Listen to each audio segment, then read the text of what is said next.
Hello, hello, hello. Hello, Pete. Hello, Kenneth. So Hello. I'm in a good mood today. How are y'all? It's good. Feeling Getting better? there.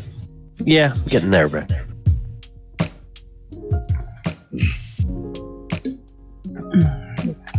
Girls and say there's no game today. But then they'd probably kill us.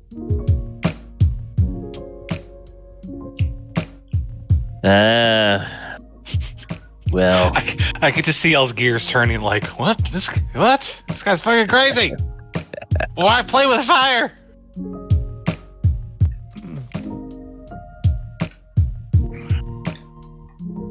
there are some mysteries that are better left unsolved.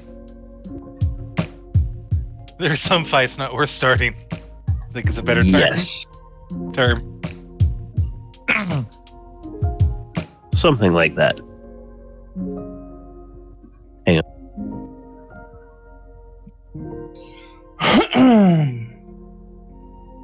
We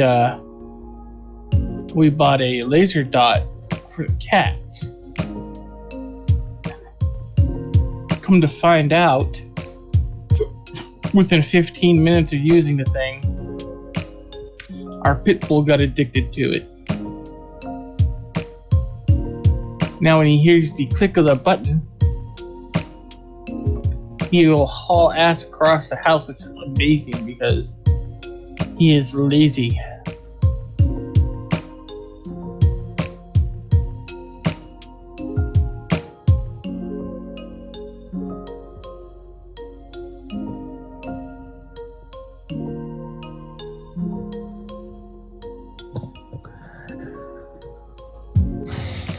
So, Pete, What's up? how was your week? Oh, it's not too bad.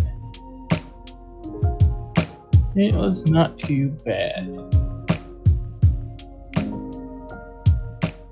That's good.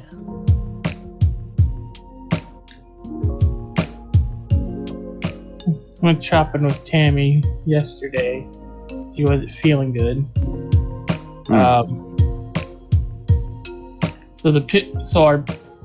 We can't leave Frankie alone at the house.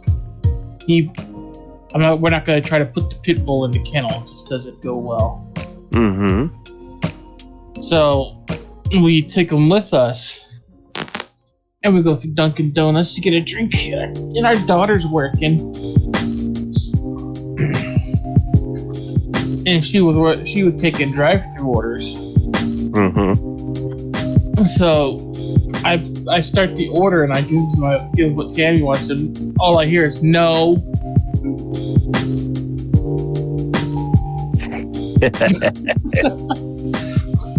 No, Dad. She's like, you thought you could slip by me going through the drive-through, huh? No, Dad. You're not allowed to have that. Sorry, I missed what you were saying. Hey, just want to let you guys know, since on the player feed, I don't think you can hear it because of the way we do the stream, but on the stream today, we have a slightly new participant, if you will. For the last few months, you guys know that I have been using, for pre-stream and break music, I have been using Stream Baits. It's great, love it. But on one of the Discord servers that I've joined recently, they were talking about another service called Pipe Dream Hits. It's a startup. They are new as of this year. And so the person who runs Pipe Dream Hits was kind of active on that server.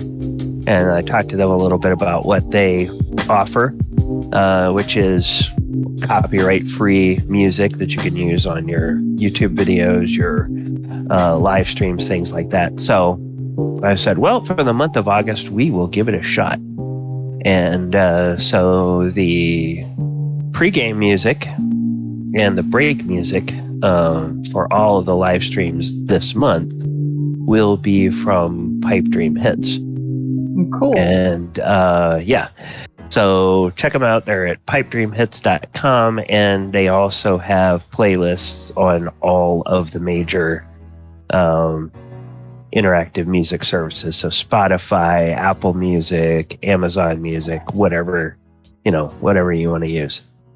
And I think Leo is in the chat right now, so that is great to see. And the music is, it's comparable to what you find over there on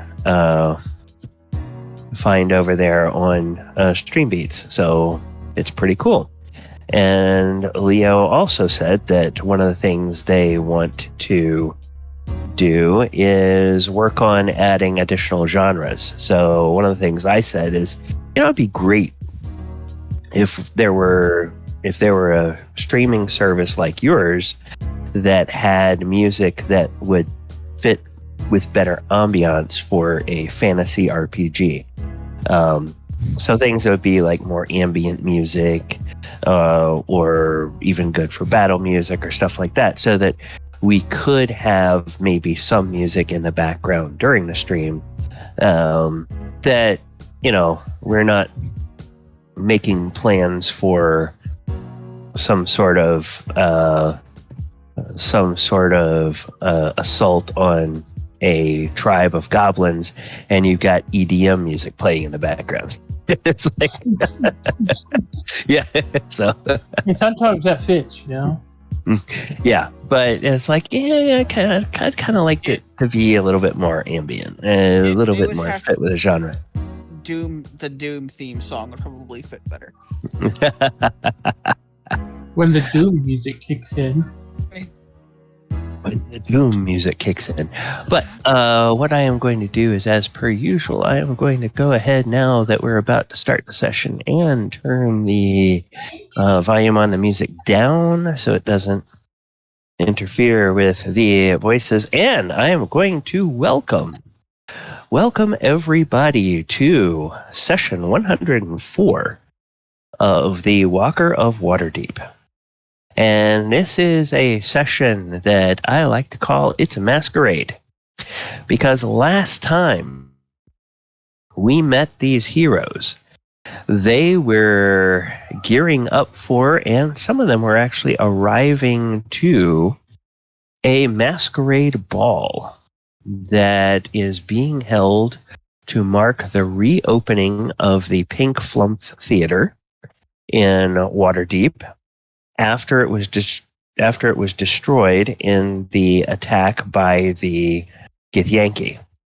Now, little did the Githyanki know that in some ways they were kind of doing the Pink Flump a favor, because the previous owner was actually haunting the place.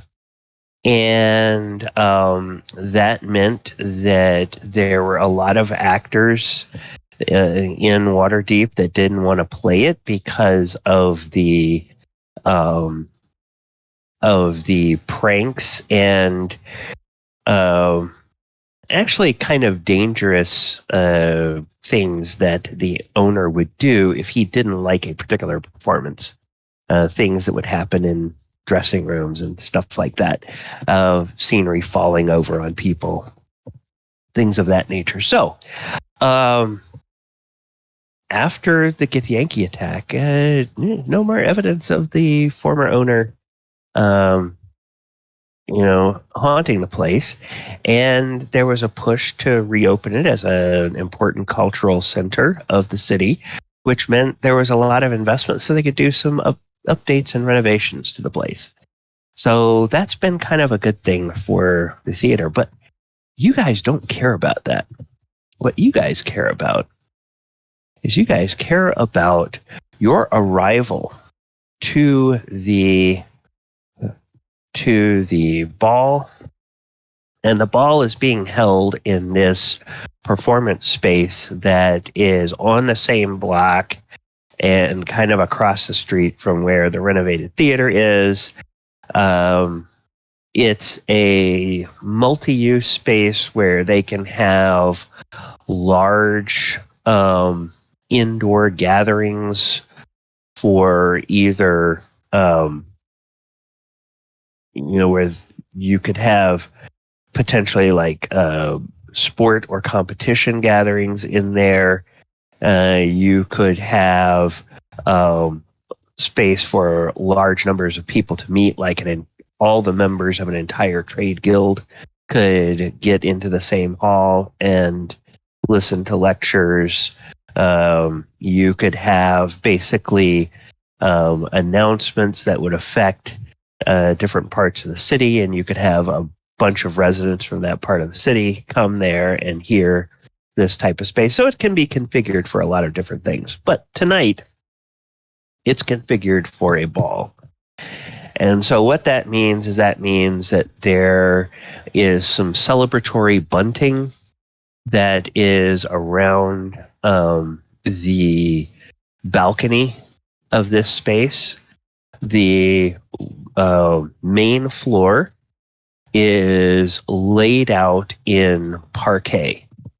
So it's little squares of parquet wood floor that's all been polished to a nice sheen.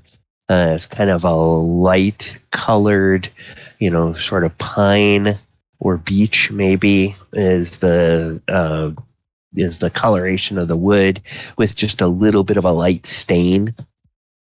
And there's that dance floor takes up probably 80% of the space of the main floor. And then there's a small banister that goes around the edge of that, and every so often there's a little opening in that banister where you can step off of that dance floor, and there are some tables, and some of those tables have chairs by them. Some of those tables are stretched out in front of low couches where people can sit and talk. And, it's definitely a type of place that you go to see, to be seen. And there's a lot of hobnobbing. And over there on that end of the space, there is a bandstand. And as you look over there, you see probably a 25 or 30 piece dance orchestra. There are strings, there's a harpsichord, there's at least one harp, there's a few woodwinds, some reeds, some brass, and a couple of timpani over there, and of course there's the obligatory gong in between the two timpani for whatever dramatic effects you're going to need at certain points in certain music. And right now, the orchestra is just playing this very sedate sort of incidental music. It's not really music that you would think of to dance to. It's just sort of something to absorb some of the murmur of conversation that you're not directly involved in. And it just kind of floats there over the crowd. And last week, we had seen where everybody arrived. And Galibar, during the week, I think you got a message or a response to your sending from your sister. So you know what's going on there. And let me pull up my notes, and we will go ahead and see about getting our session underway proper. So, and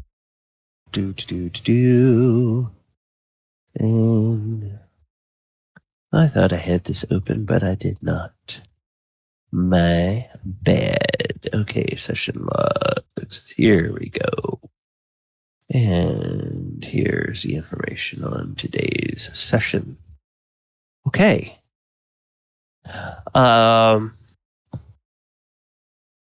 So there is there are several people that you noticed arriving at this ball. Now, there is a woman who is wearing all black, and she has a very minimalistic mask.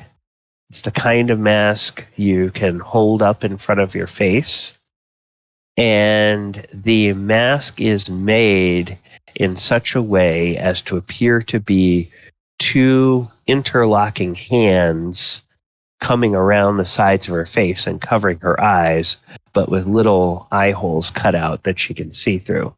And those hands are made of silver. And when she pulls the mask down, you can see, oh, that is in fact Lady Silverhand. Clearly, she has gone for the pun masquerade with a mask made of silver hands. And not something to try to confuse people. But you also see a person come in, and this person, it's probably a man. This man is wearing a white silk suit. And it is so white that, you almost kind of wince at it because it almost seems to be glowing. It's not glowing. It doesn't have like a magical aura or anything on it, but it is as close to being a magical glowing white as it can be without actually being magical and glowing. And this suit is covered with all kinds of sequins and rhinestones and, probably fake thread of gold on the accents, around the shoulders and around the wrists. The cufflinks or the buttons on the jacket, they appear to be made of some kind of precious metal, probably silver or platinum. And the person has a hat on, which is, you guys remember Jarlaxle's hat, how large that was? This makes Jarlaxle's hat look small. This hat looks kind of like a cowboy hat, but it's the brim of the cowboy hat must be at least 6 feet across. And it is sat on his head kind of at an angle where the front part of it is pointing up and the back part of it is pointing down. So that presumably he could walk up to somebody and have a conversation relatively closely to them face to face without, the hat bumping into their headgear, unless the other person is also wearing some huge elaborate headgear. And for a mask, he has a silk. It's almost like a silk sock that just is stretched over his head, but painted on it are various different landscape scenes. And you can see one part of it is like these cliffs by a sea coast. Another part of it is a forest. Another part of it looks kind of like a jungle. And then another part of it looks like rugged mountains with clouds hanging on them.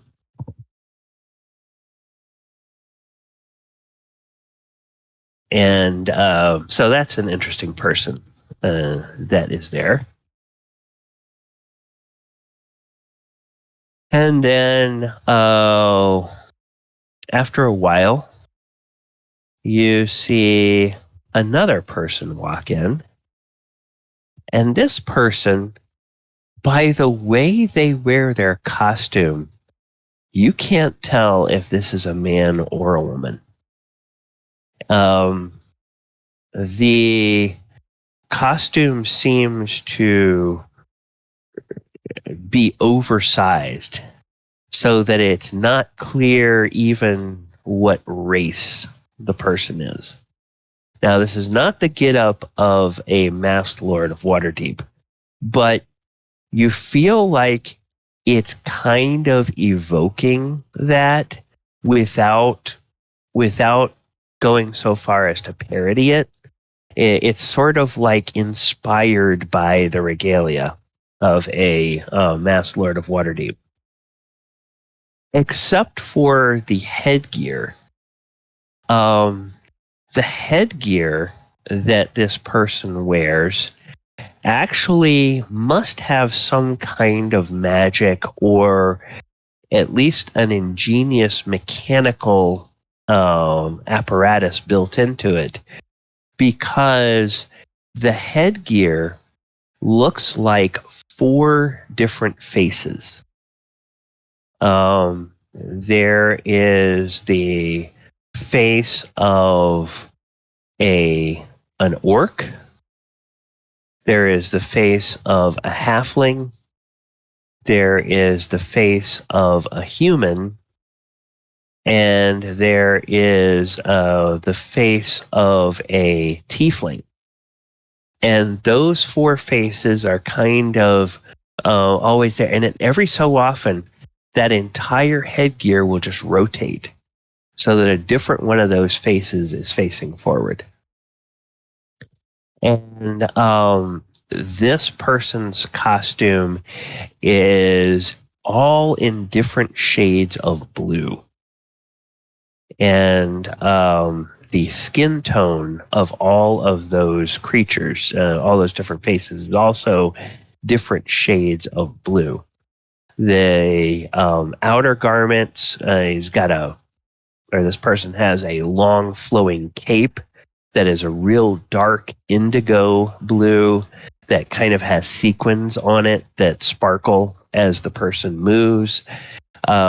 When the person turns and you can see the underside of the cape, it's a very light sky blue color.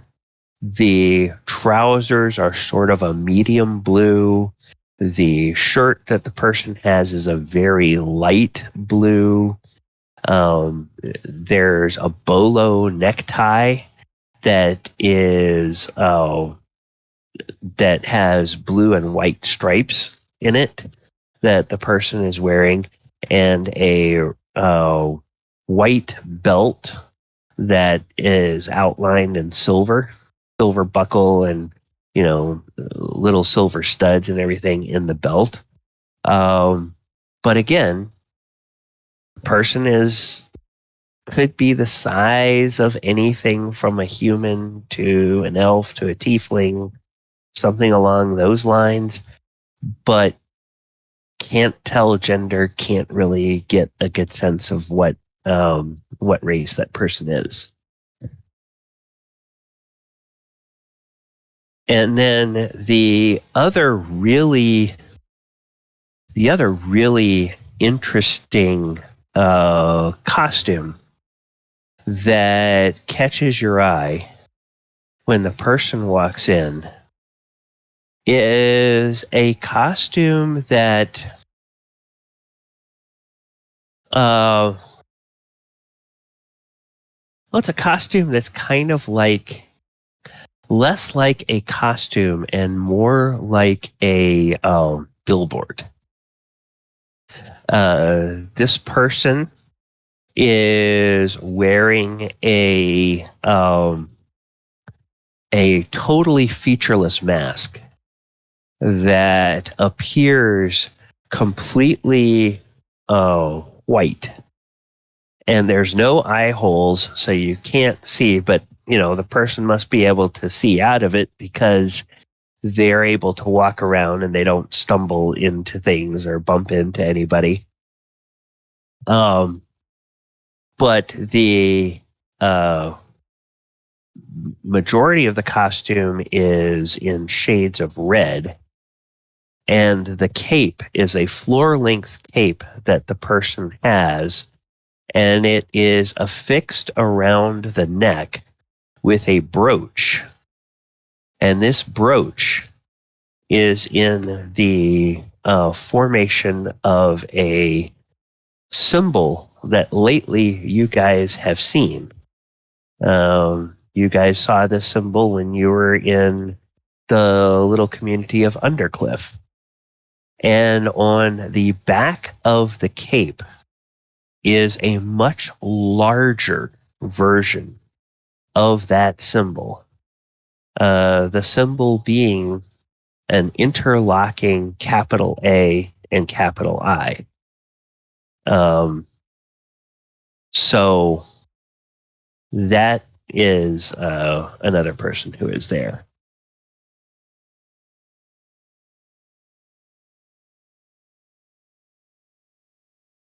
Okay. And it's not long after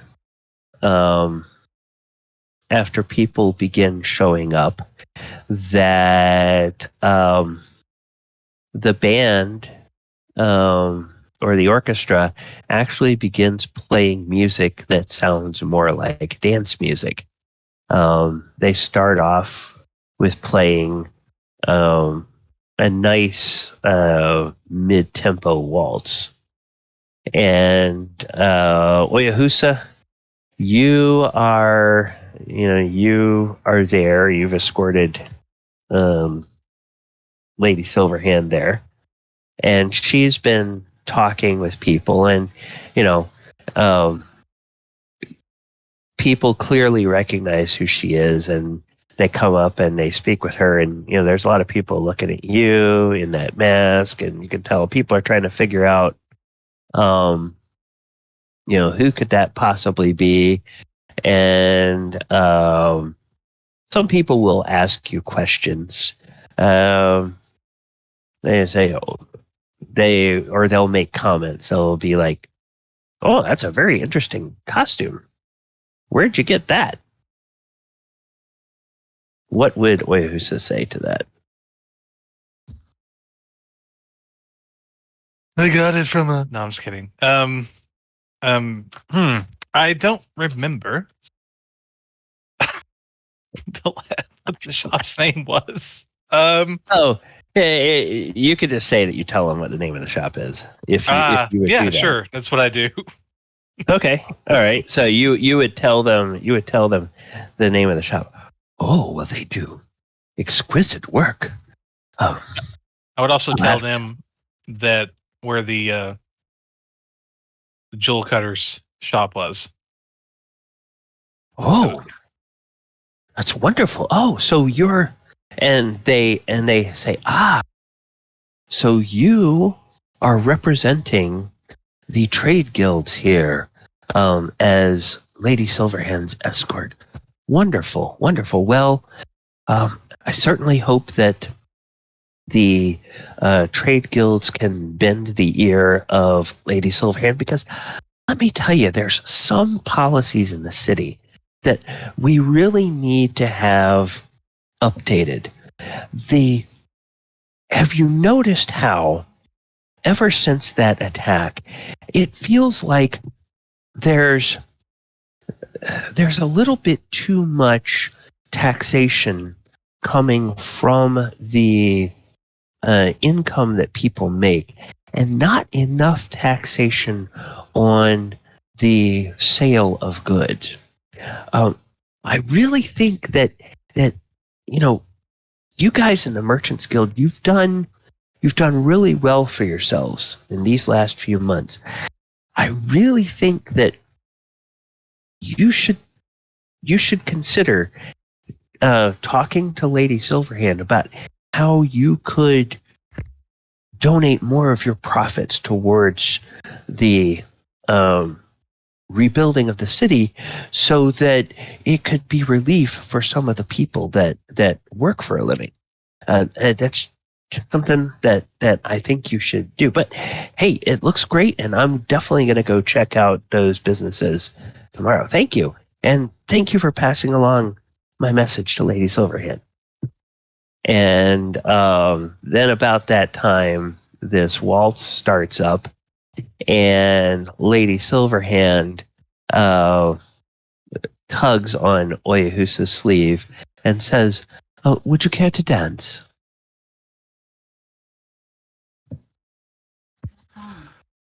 I would be honored. Okay. And so it's a nice, simple waltz, and you guys will go and you'll start waltzing. Go ahead and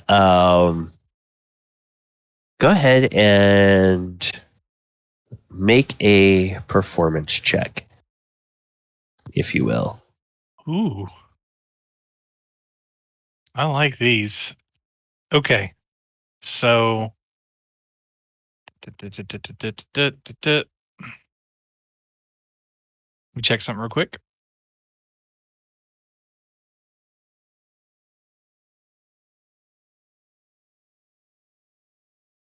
Okay. All right. Performance.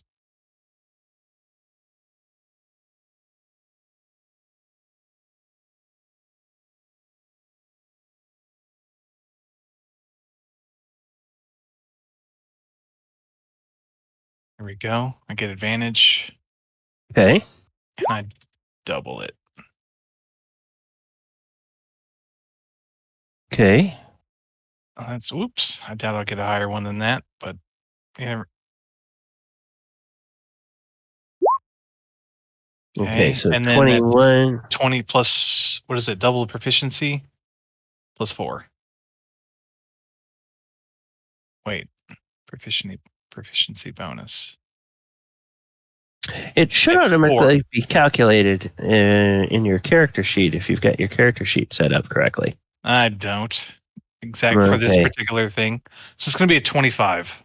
25. Okay. So you have a 25, which is good because she rolls a 12 on her performance check. And so you are able to, she takes, like at the beginning, she takes a couple of little missteps, but you're just able to sort of guide her, and she says, "Oh, you are a wonderful dancer. I'm usually not so clumsy on my feet, but it's been a long time since we've had a reason to celebrate anything. And just thank you for making my steps look good." And You're doing just fine. Oh, that's sweet of you to say. And she, about halfway through the music, she'll say, "So I've heard that several people noticed you were here with me, and I've heard them bending your ear. Has this made you more or less inclined to ever think about a life in politics?"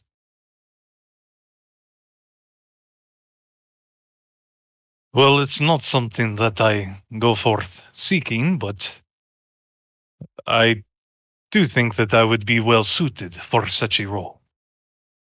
Then you must have a lot of patience. I tell you what, if you get into a job like this, you will either learn that you have a kind of patience that you never knew you had, or you will develop patience, or you will become so frustrated that you will either quit or be voted out of office very quickly. It can be maddeningly, infuriatingly slow sometimes trying to get anything done when you are in elected office, especially when everyone wants to interrupt you all the time with the way they think things should be run in the city. And so as this music is going on, is anybody else taking the opportunity to dance with anyone? So, go ahead. Galibar would be walking around with his mom trying to find Adamant. Okay. Yeah, Adamant. You notice. It's kind of hard not to notice once you've seen it. You notice Galibar over there with his mask on, and he is escorting a woman. And this woman has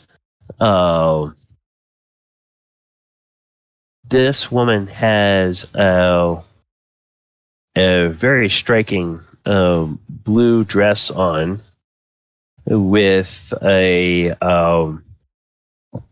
mask that covers about half of her face and lots of feathers on it.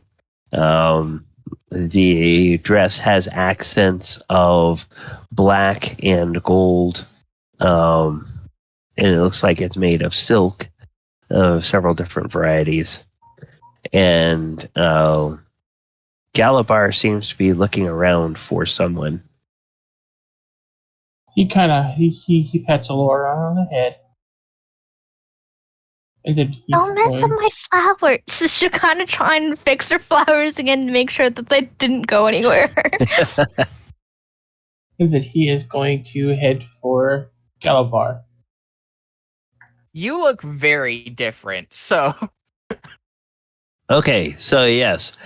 For the sake of everybody, remind us what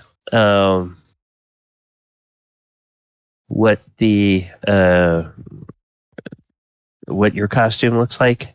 He is wearing a tuxedo woven of blackened iron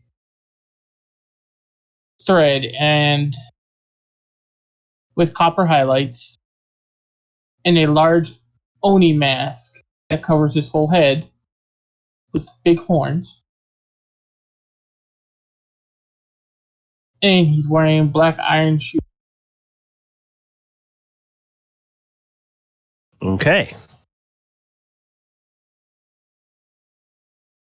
So yes, you see that Galibar.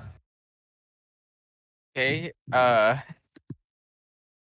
Well, I don't know that's Adamant, so I'm gonna get I see what looks like a freaking demon in a suit. Start walking towards us. So I'm gonna get a little bit between him and the mom. So okay. Adamant, you see Galibar sort of step between this woman and yourself as you approach, and you can't tell what his facial expression is, but the way his body tenses, it's like, okay, not sure if this is safe person coming or not. And he will say, "Good evening. Adamant. Yeah, sounds a little bit like Adamant, maybe coming from inside a mask. I did not expect. Good evening. I did not expect you to participate in the masquerade part of the masquerade ball. It was either that or get yelled at. So you went with Demon as your outfit. Nobody would ever expect it. Yeah, especially from a cleric. Adamant, this is my mother. Mother, this is Adamant. Oh, so this is the Adamant that I have heard so much about. It's a pleasure to make your acquaintance. I was told that I might be able to dance with you. I should warn you, I'm not a very good dancer. Oh, well, I'm sure that you're better than you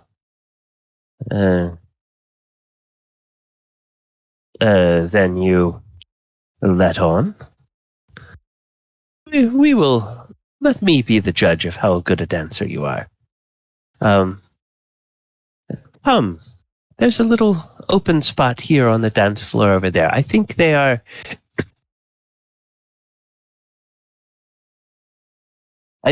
getting close to the end of this song. We'll have the next dance. And Right. then she turns to Galibar and she says, Dear, go on and find some nice young lady to dance with. Okay, mother. I'll see you later. Yes, Adam points out Elora. Okay.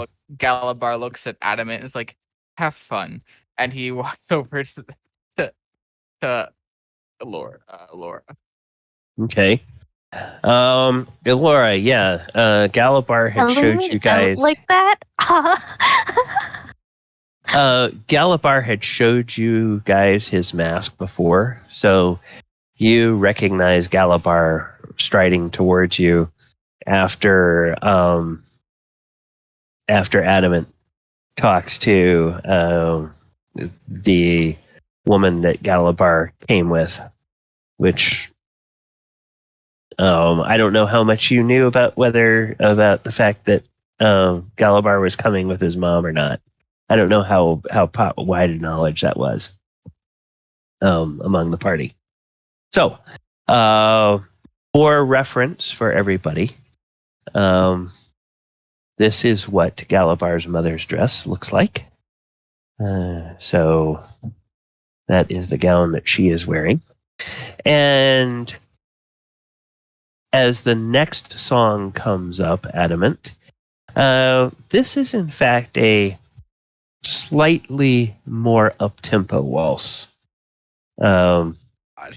Little bit of a happier waltz. And so this would be time for you to have a performance check. I pray for your mother's feet. I really do. I mean, you can heal her. That might be a necessity. I'm sorry it gets a nail in the foot. I'm sorry it gets another nail in the foot. I'm so sorry. Come on. Behave.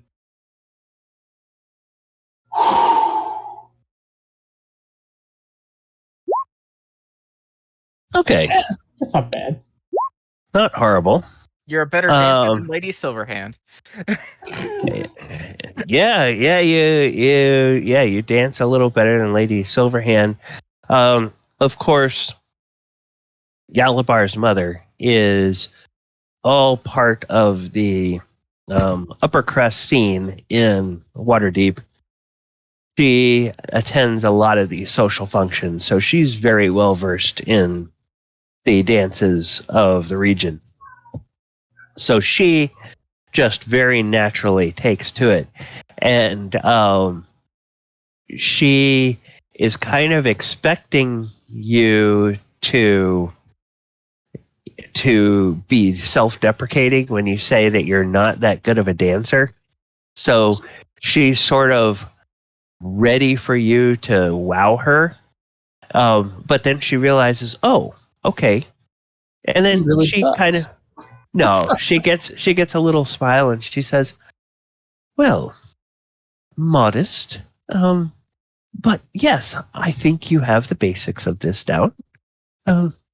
We can work on this. I think by the end of the night, I can have you cutting a rug with the best of most of the nobles in Waterdeep. So tell me a little bit about yourself, Adamant.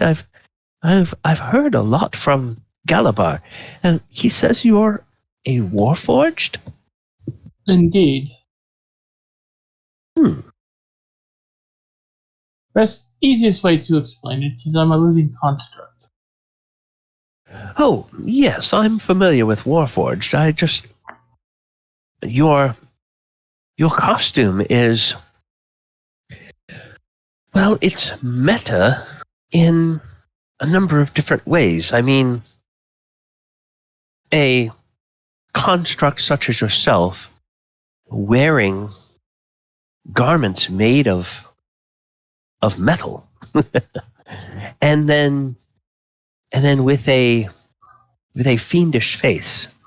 From what I understand, you are the Holy Cleric of Moradin in the party, are you not? Indeed. Well, I think that this shows that you have a sense of humor. Now, Galibar would try to chide me and say that you don't know what a sense of humor is, but I believe that you do, whether you recognize it or not. The fact that you would choose something ironic, such as a fiend's mask for your costume, is just the type of thing that tickles my funny bone. I am learning. Oh, good. Well, tell me, what is the most interesting thing that you've learned while adventuring with my son and the rest of his companions? Kind of thinks for a moment. Well, I should use my fire spells sparingly.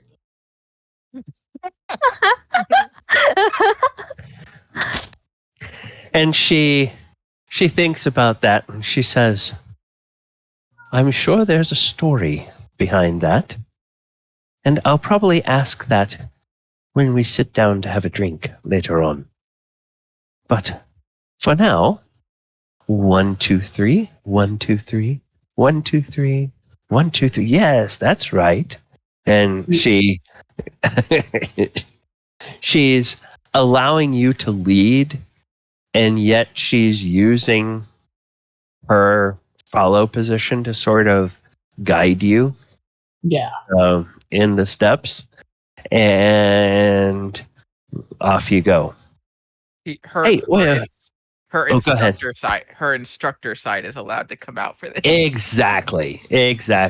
Yeah, she's in her element. She gets to teach somebody something. She's feeling great.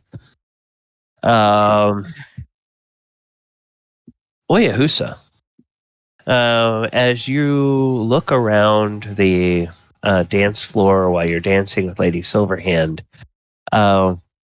you can't help but notice this costume over there.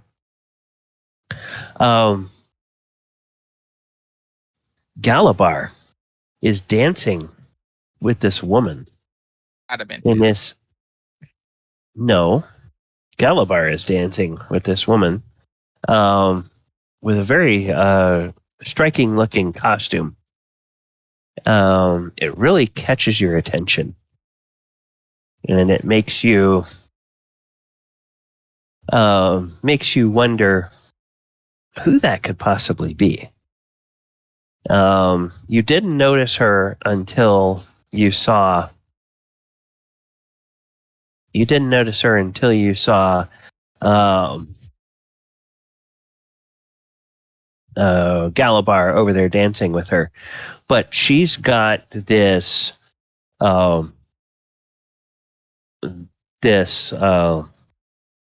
face mask that evokes kind of a mixture of what looks like kind of a bird's beak with a floral sort of arrangement along the temples and around the sides of the head.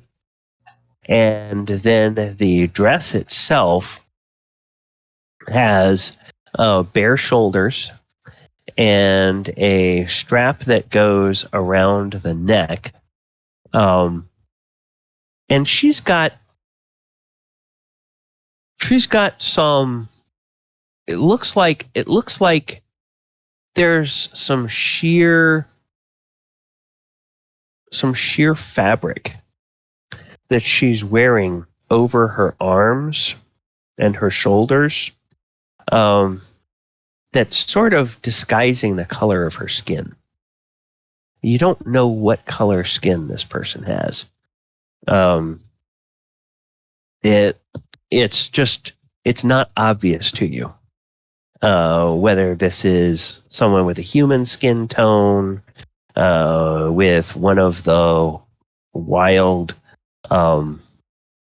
skin tones that sometimes the tieflings have, or with some kind of other, whether it's a wood elf or a high elf or whatever. But it's about humanoid size, medium size. And then the dress itself, the outer layer is kind of black, and the under part of it is a little bit more of a bluish gray.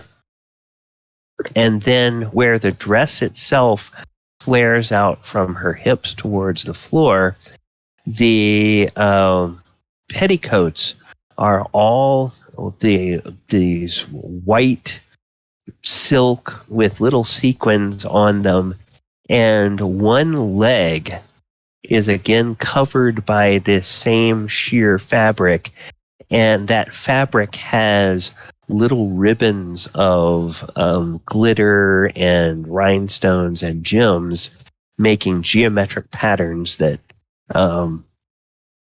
twirl around her leg up until they disappear into the petticoats towards her hip.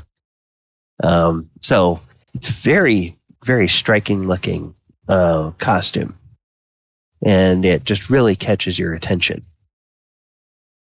And you're not sure, you're kind of intrigued. Who could that possibly be?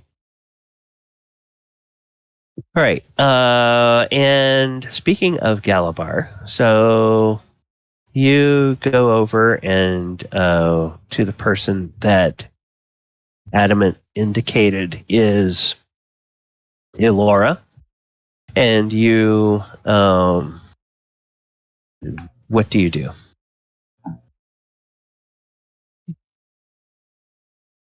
Galibar, I guess, would chuckle, and he would hold out his hand and is like, "May we have this dance?" Elora will try and kind of hold back a smile, but then she kind of repeats what he says. "May I have this dance, sir?" She kind of like prettily puts her hand in his hand and then takes position to actually put them where they belong. Okay. Says, "Well, it looks like your mother is sure enjoying her time." Yes, she gets to teach another person how to dance. I'm sure she's enjoying herself. "Well, gladly for me, I don't know how to yet." She kind of like taps his shoulder and she kind of puts her feet on top of his, just like what we practiced. Okay, so Elora, go ahead and make, even though you're sort of coasting on this, go ahead and make a performance check. And if your performance check is good enough, you will give Galibar advantage on his performance check. Oh, this is not going to go well. Oh, no. Okay, so you just make a flat performance check. Wow. Oh my goodness. What the heck is my luck? Actually, no, I'm going to use inspiration. Okay, use inspiration. All right. There we go. Okay. Oh, yeah, you realize, okay, this footwear that Elora has, she's light, and this costume is not by any means heavy, but this footwear concentrates all of her weight onto very, very small space, which is like all of her weight on each foot is like right on your third toe. And it's like, okay, you weren't prepared for that. So, when you start, there's a little bit of a false start, but then, you're kind of like, okay, and you find yourself just ever so slightly gripping and lifting her up a little bit. So it's not all of her weight on your foot. You're more supporting her on your arm a little bit like that. And then that's much more comfortable. And you go and you continue dancing that way. So as Elora picks up on that, she'll kind of chuckle and say, I'm sorry, I didn't know these were so pointy. Until now. We didn't have a problem earlier. Okay, and so this is... Either way, Elora will be looking like she's enjoying her time, really enjoying the time that she's spending with Galibar. Okay. Asking more questions, saying, if you could point me out, would you actually think you would be able to spot me? Yes, I know these are my wonderful colors and things like that, but did you know it was me? Or did Adamant just sell me out completely? He did point you out, but to be honest, your height would have pointed you out more than anything else. Okay, and this is a bit of what Elora's ball gown looks like. Yes. Not to mention the colors you picked out, as you said. You are smaller than a lot of people here. We don't talk about that. That's why I'm trying to wear bigger heels, which is why they're stabbing you more. They're like, 5 inches? She'll kind of like scratch the back of her neck. Oopsie. Adamant's outfit is the most confusing. I think it's quite charming and rustic. That's the right word, right? She'll kind of think to herself, but then she'll just smile and shove it away. It's like, this is the time to worry about words.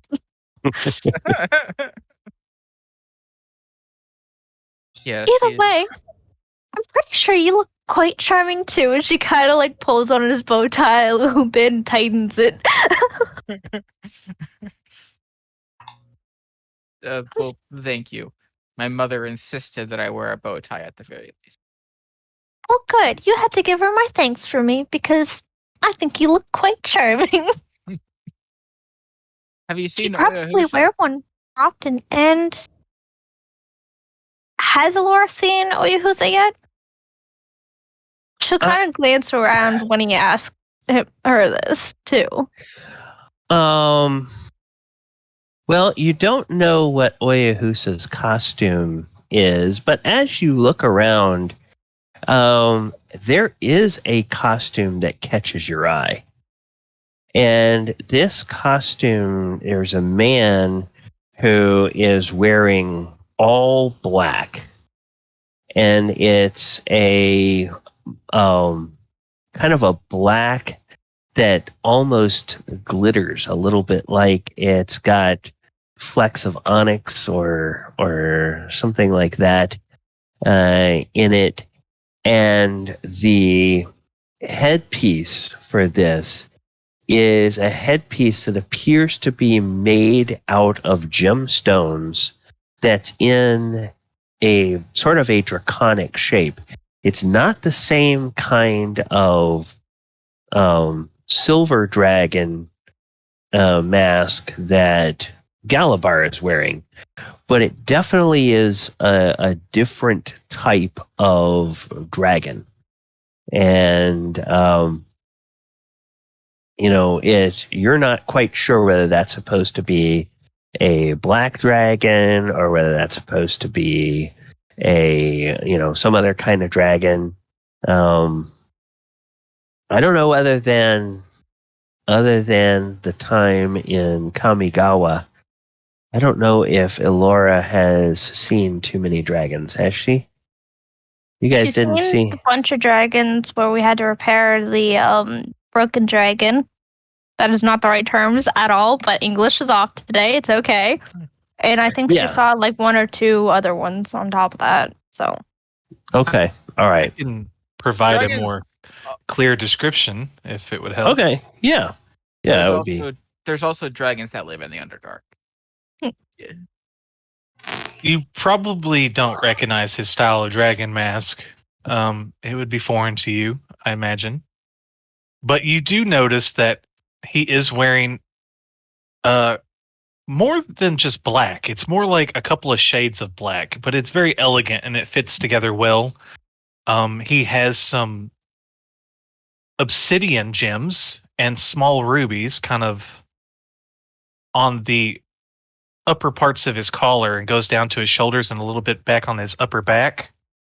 And they're kind of like sewn into his costume. And his mask is pure onyx. I mean, it's pure obsidian, like gems. And in his hair, slightly braided in a fashionable but yet unrecognizable style because it's more of a wood elf style. But he has silk ribbons in some parts of his hair, and tied into those are obsidian and ruby gems.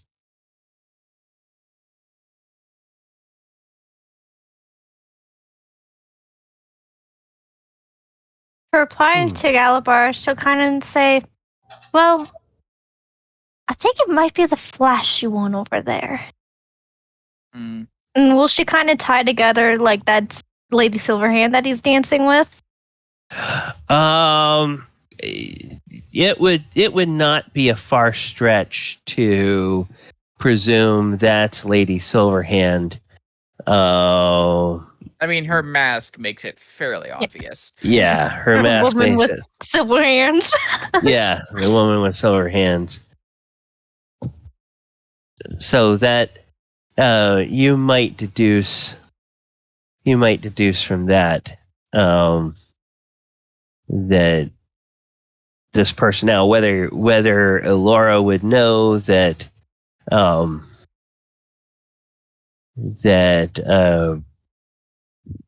that he accompanied Lady Silverhand or not, I don't know. Yeah, we all know that, I believe. Oh, okay. So that could possibly be. If she points him out, Galibar is going to start moving the dance towards them. Okay. Trying to get rid of her already. Jeez. Okay. And so that is happening in the dance. And then we come finally, but not leastly, to Enka. And Enka, as the music starts, you are trying to decide whether you want to dance, whether you don't want to dance. You hear the waltz start up, and your foot starts tapping, and you notice a woman standing over there. She is a very statuesque woman. She's probably not quite as tall as you are, but she's wide for a human, and her headdress has these horns on them. And as you are kind of looking at her costume, you notice the man that came in earlier, the one with the white silk that has all the sequins and the obscenely oversized hat. That man goes up to her and begins talking. And there's something about the timbre of his voice that is familiar. And the woman, the large woman, is clearly, she probably was having some drinks on the way to the masquerade ball, because she is snickering at things that the man is saying, and he says to her, he says, my lady, how many sets of those horns do you have? I know that you say that your adventuring companion crafted those horns for you, but these are of a entirely different nature altogether. And she says, oh, stop that. But tell me more. What do you want to know about my horns?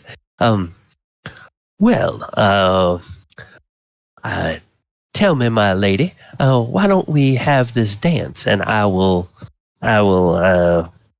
we can talk more about your horns there. And she said, "Ooh, yes, please." And you realize from the voice that the man in the white costume is Volo.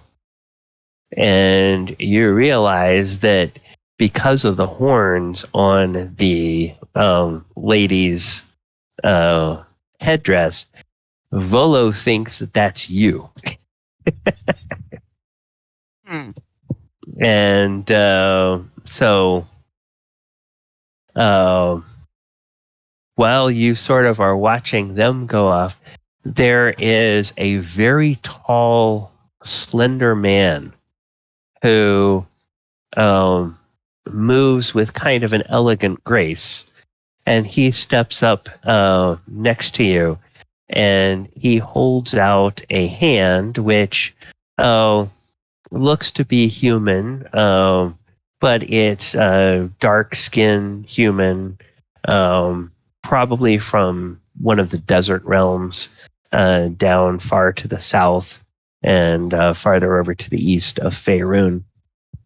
And he says, in a smooth accent, he says, "Oh, my lady, you have an elegant costume. Would you like to dance?" First of all, when she made her entrance, did she get any looks, anything? Or am I just bland compared to everybody else?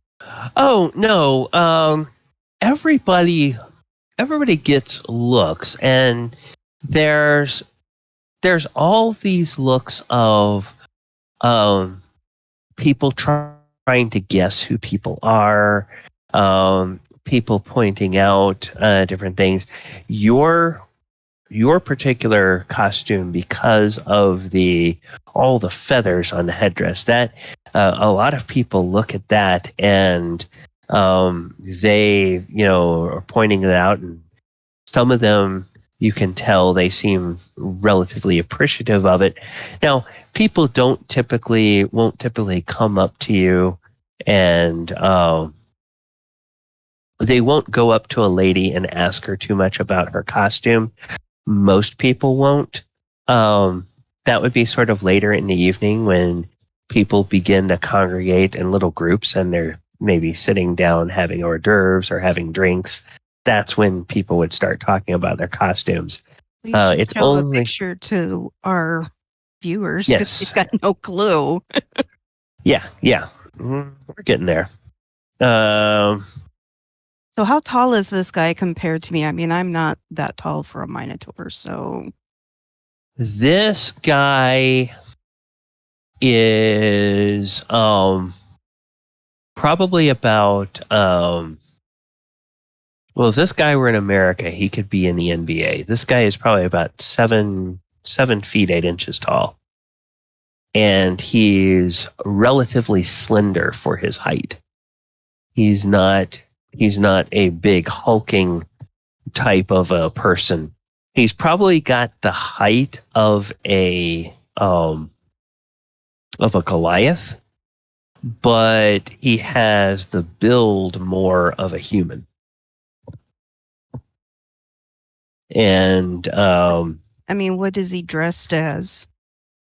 Or his costume is it seems to be kind of it's elegant and it's made of silk and other modern materials, but it seems to evoke kind of almost a cultural, like somebody who might be a desert nomad. It's so you're not sure whether this might be someone who actually hails from a different part of originally is from a different part of Faerun and is living here in Waterdeep now. Clearly, if he's at this event, he's somebody that's wealthy. But it seems elegant, but in a way a lot more simple than a lot of the costumes. And his face covering is an opaque veil of fabric that runs from one ear to the other ear across the bridge of his nose, and he's got a high turban on his head that has a couple of little tasteful but clearly expensive gems on that turban. Possibly recognize from all of my travels with Tamayo, do I recognize where the culture of this person might be from? Not specifically. Not specifically, no. Because I don't think here in Faerun you guys traveled much outside the Sword Coast. But from your travels, you would guess that if this is cultural, it's some kind of nomadic desert tribe that would go over the different types of sands and dunes. Okay. Maybe leading caravans of camels, things like that. Okay. Think of kind of like the Lawrence of Arabia. Oh yeah. Type of. I kind of got a feeling on that one. It was just kind of in all our travels, had we come across anybody like this or a tribe like this? But if we hadn't gone outside of Waterdeep very much, then no, I wouldn't know this culture specifically. So she kind of turns her head a little bit and looks up at him because she's only about 6'1", and her eyes kind of, even though you can't see it, her eyes kind of shift back to Volo and this half-drunk Minotaur wannabe or something. Yeah. And then gives a slight nod and says, "Sure, I will dance with you. I appreciate the invitation." And then takes his Okay. hand. Okay. And he will go ahead and lead you out to the floor and begin dancing dancing with you. Okay. And go ahead and make a performance check, if you will, please.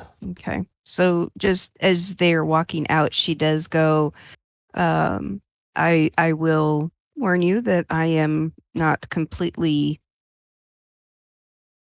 secure with dancing these forms of dances. I come from a place where we do more group dancing than individual.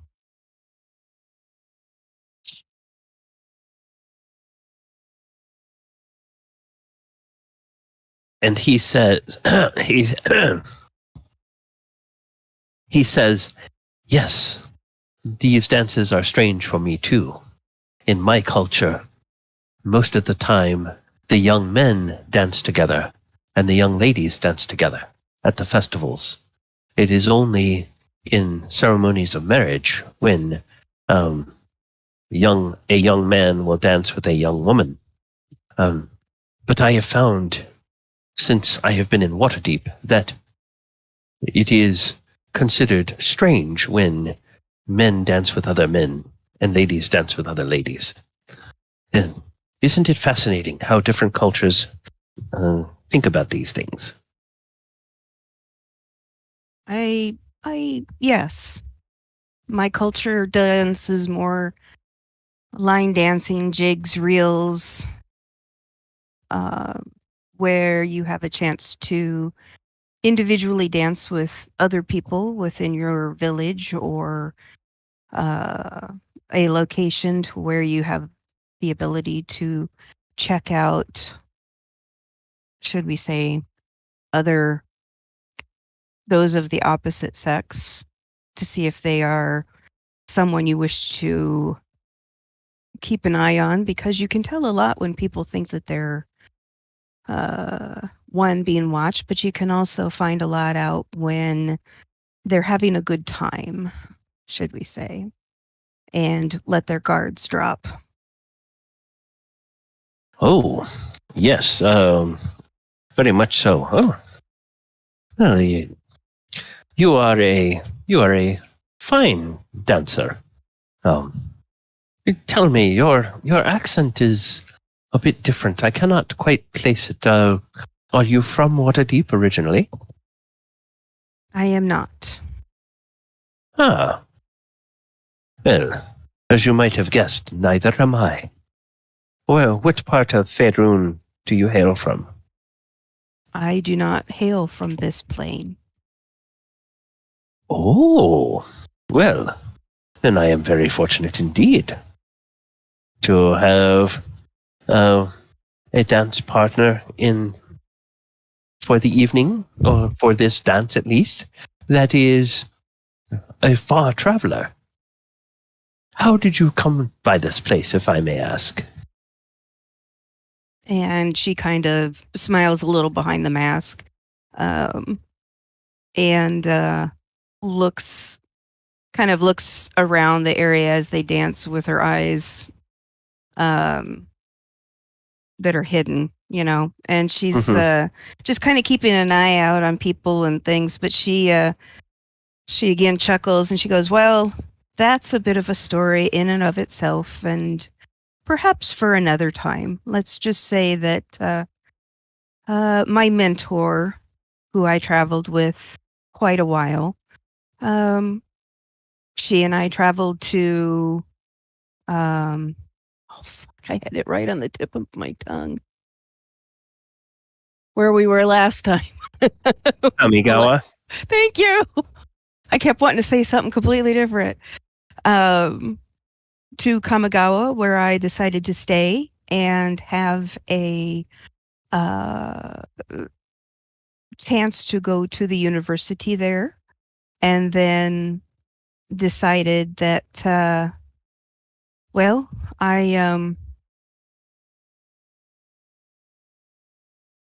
she traveled on without me as I decided to stay, and I hitched a ride, should I say, with someone else coming back here. Oh, very interesting. So you have traveled to many planes. Phew.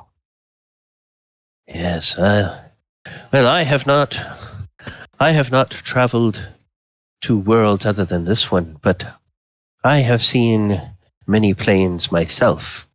I have seen the grassy plains in the center of the continent of Faerun. I have seen the vast plains of desert sand of my homelands far to the southeast, and I have even seen the coastal plains along the southern Sword Coast. Ha ha ha ha ha. I hope you will forgive my poor attempt at humor. Oh, that is fine. It is much better than other people's sense of humor that I've met here.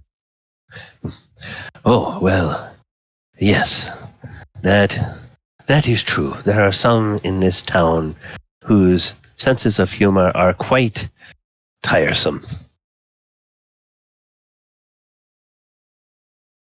And she kind of tilts her head a little bit and looks over towards Volo in sequined outfit.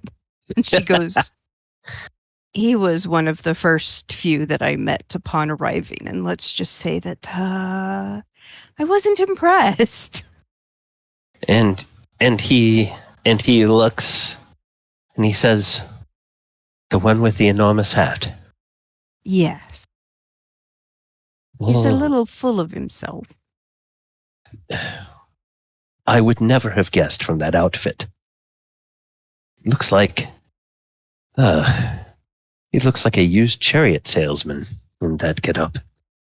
She chuckles. She's like, "Oh my, that's very good." Yes, he reminds me of a used chariot salesman, or should I say, in some places, a used farm animal auction. And then he said, we would say a used camel herder. That too. He has this rich, deep, fruity laugh that, he laughs as you guys dance through this song.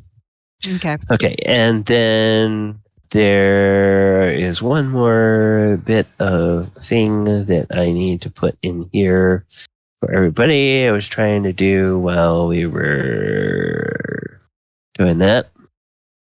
I want to show you because I found Oyohusa's headgear doesn't have the cool LED light effects, but I did find an image for at least what is supposed to be an obsidian dragon head. So that's kind of like the mask, but with the addition of the gems Oyo described and without the cool LED light effects coming from inside. And Oyo might have had his made with the jaws open or with them closed. That's up for him to decide. But that's kind of what the obsidian dragon head looks like. Cool. All right. So,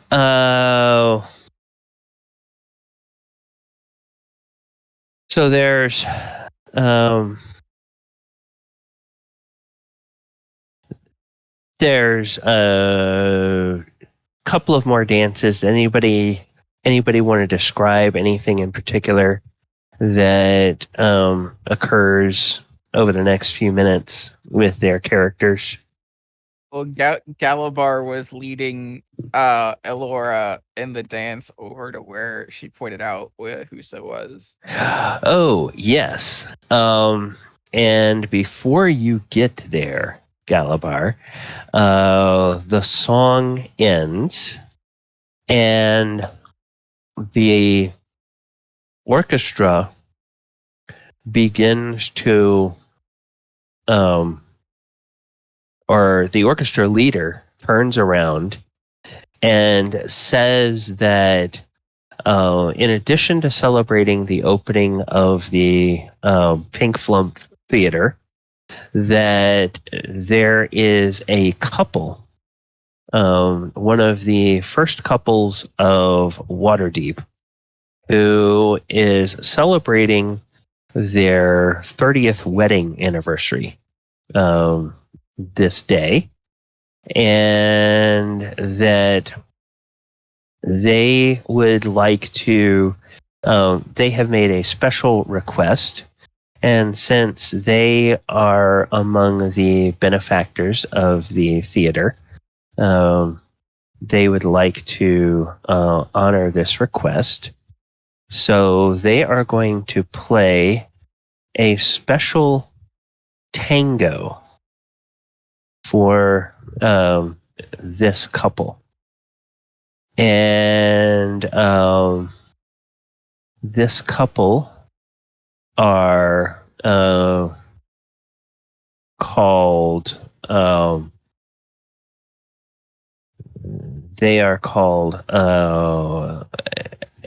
where's the thing? Abril and Vera. And Vera Bursk.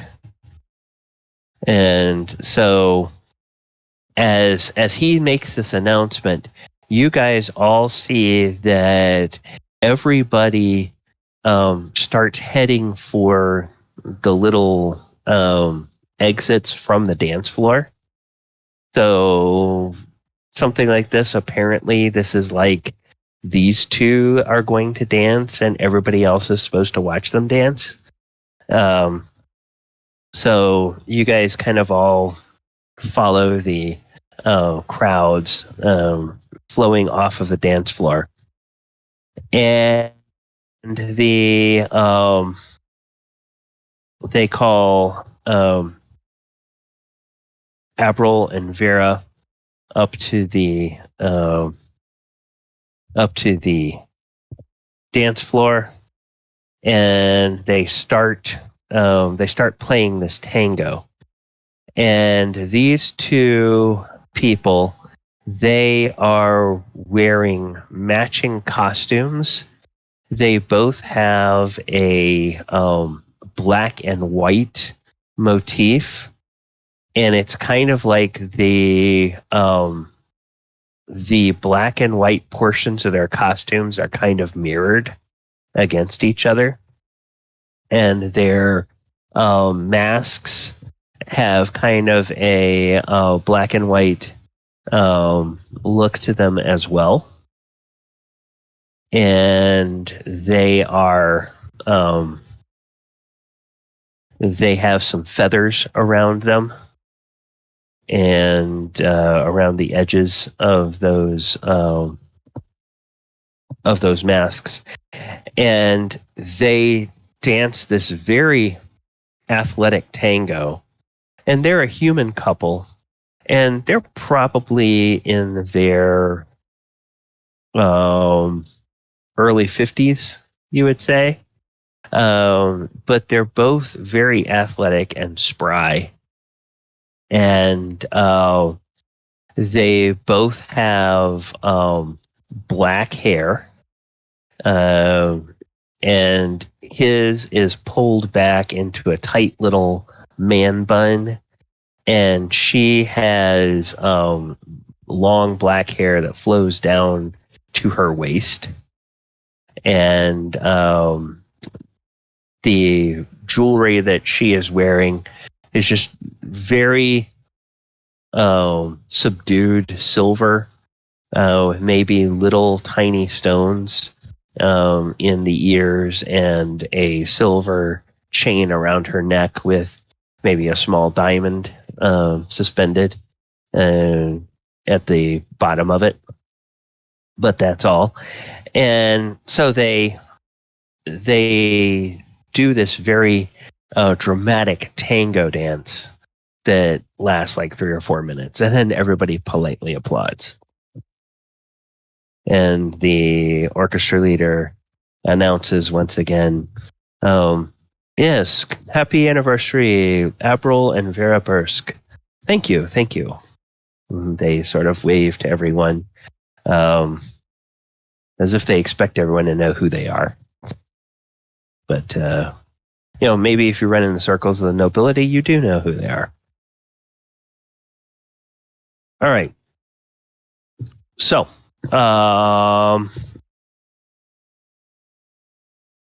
okay, Heather had to step away for a few minutes. So we will go ahead and... I was go ahead. Go, because I was leading Elora over to Oyohusa, so I would probably continue doing so off the dance floor. Okay. So Oyohusa, you see Galibar leading, I guess, since you don't know her outfit, so you see Galibar leading a lady over to you. Oh, before I forget, Galibar, she's kind of like just living in the moment, not thinking about much, and it's like, don't let anyone know who I am. Shh. I want to surprise as many people as I can, because you think I can look this fabulous and just let everyone know who I am? I thought the point chuckle. of looking fabulous was to show everybody how fabulous you could be. Well, it's the rumors. The birds talk, the plants listen. So, one way or another, I get to hear all the gossip eventually. Okay. So he'll continue leading her over to Oyohusa. Okay. He'll just continue to go on saying, well, your mother looks very fabulous. I can see where you got your looks from. Oh, I wonder if Adamant was doing really good with that dance, too. I wonder where Enka is and how she's dressing like. He chuckles at the comment about his mother. And about Adamant and the dancing. I haven't seen Enka around anywhere. I don't know what her outfit is like. Knowing her, probably big and flashy. Who knows? But she could also surprise us and do something very long and elegant and very woolly and... Or yes, she can do something like she likes and does something country. So, Galibar, as you are walking in the direction that you're going, a large humanoid woman and the man with the white sequined suit and the huge hat, they both wind up stepping out right in front of you guys in the direction that you're going. And the woman says, "Oh my goodness, it's a dragon!" And she says it in a way that clearly she's a little bit tipsy. And the man with the obscenely oversized white hat, he turns and he says, "Oh, well, my dear, I will protect you." And he turns towards you and he says, "Now, see here, good Sir Dragon. You look like a very noble creature. This fair lady here is a little bit intimidated by you. Could you kindly reassure her that you are not the sort of dragon that is going to try to make a meal out of people who are here this evening?" Galibar chuckles a bit My lady, you should probably educate yourself on the different kinds of dragons. Silver dragons are often very much friendly to people. Oh, a friendly dragon. Well, that's wonderful. And she comes over towards you, and she puts a big arm around your shoulder, and she leans her face up close to you, and you can smell the alcohol on her breath. And she says, "Now, tell me, are you the kind of dragon that likes to dance?" And while she does that, the man in the oversized hat, he kind of looks uncomfortably at her, and then he turns and he looks towards Elora, and he says, "My lady, you have quite a fetching costume you have there.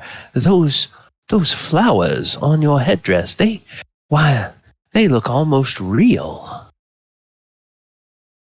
Laura will chuckle and say, "Well, yes, they very much are, and they gave me my permission to, so it gives it all the mustard blossom." As she kind of chuckles and she gives out her hand politely, kind of looking at Galibar and the lady, saying, "I guess she was a little bit preoccupied now." and Oh, so how I wish I took lesser restoration. and the gentleman will take your hand, and he will raise your hand to his face mask, and he'll just sort of press his face mask to the back of your hand, as though he's giving a little kiss to the back of your hand. And he says, "Oh, now, that is wonderful. You say that the plants gave you permission. I have never heard of plants that give permission. Are you some sort of student of the nature of plants and animals?" Laura kind of blinks slowly at him, saying, "Did you just call me a student?" In her head, and she'll kind of like give off a little smile and say, "Yes, plants have feelings too. They do have the right to give you permission.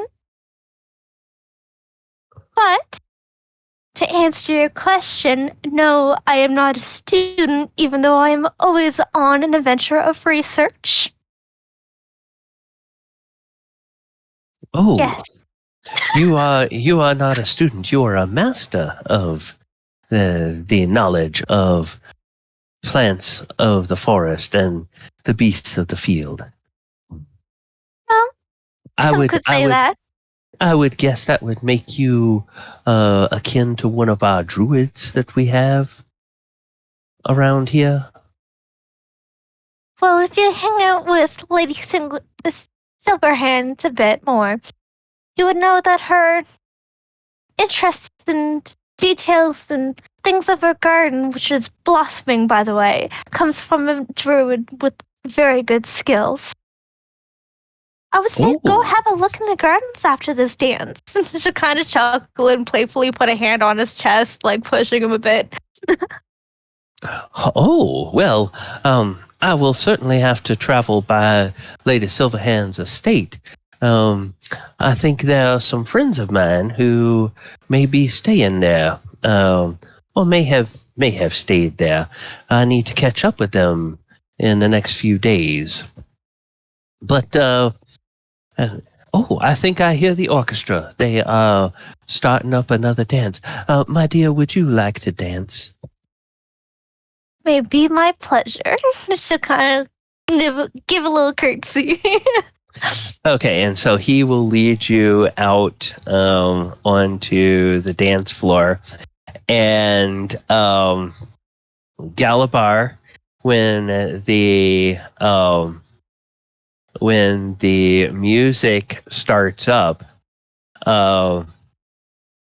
the woman that is there with you, she says, "Oh, This is my favorite kind of dance.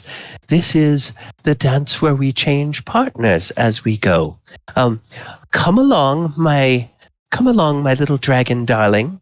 Let us go and dance." And she takes a boa, like a little feather boa that she has from around her neck, and she tries to put it around the horns of Galibar's headdress, and then tries to pull him along by the horns on his headdress to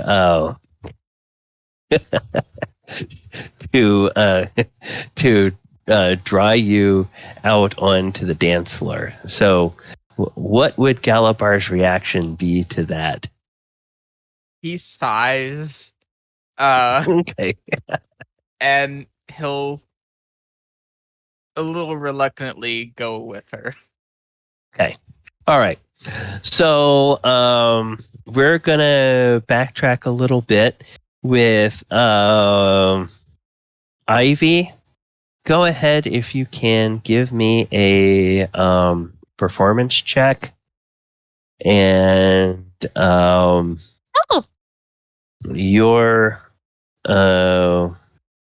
your partner for the start of this dance, the foppish-looking man in the white sequin suit and oversized hat.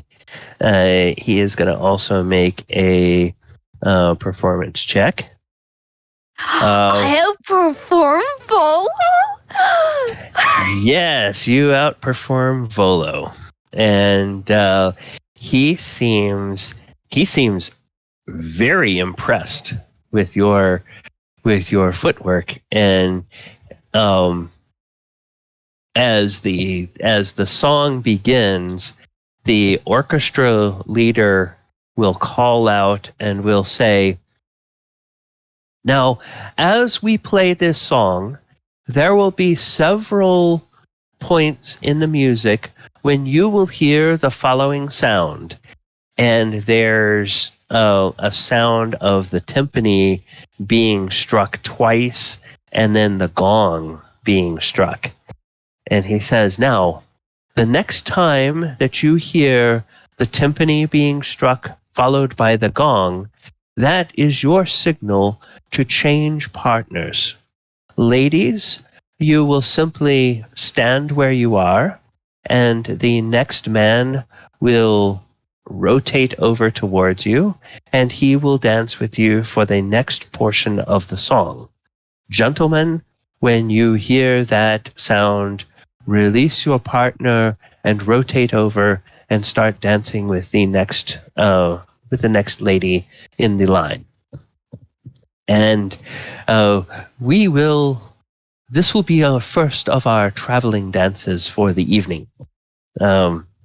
And there's a lot of polite applause, and people, apparently this is something that they like doing here in Waterdeep in their big balls. So that takes care of Elora and Volo. Galibar, go ahead and make a performance check to see how you do with this woman who is having. Okay, yeah. She says this is her favorite kind of dance. If it is, and if she dances a lot, she's had way too much drink because, she's more leaning on you than carrying herself, and you are kind of having to try to keep her from falling down a couple of times as you go. But with your 19, you make it look like the two of you are doing just fine. But boy, are you really waiting for that timpani and gong to sound so that you can Yes. so that you can go on to the next partner. And So, Oyohusa and Adamant. You all find yourselves in dancing again with the same partner to begin with. Oyo, Lady Silverhand, says, "Oh, these traveling dances are so much fun, and just try not to let anyone bend your ear too much about politics." And he smiles at her and he says, "Have I told you how eloquent you look this evening?" And she says, "Oh, you're very sweet. Thank you." And so you guys will go ahead and dance, and I'm not going to make you do performance checks with the same partner because you guys have already done that. And then it's not long before this little you can tell the music is kind of building towards something. And then there's this sort of little musical coda that's followed by a boom, boom, with the timpani followed by the gong. And at that moment, all of you notice the gentlemen release the hands of the ladies, and they some of the men do a little kind of elegant twirl as they go towards the other or the next lady in the line. Other men just simply take a couple of strides in time with the music to move over to the next lady, and then they begin dancing again. And when I'm switching partners, I will give her a little twirl, just to see what happens. And, and switch partners.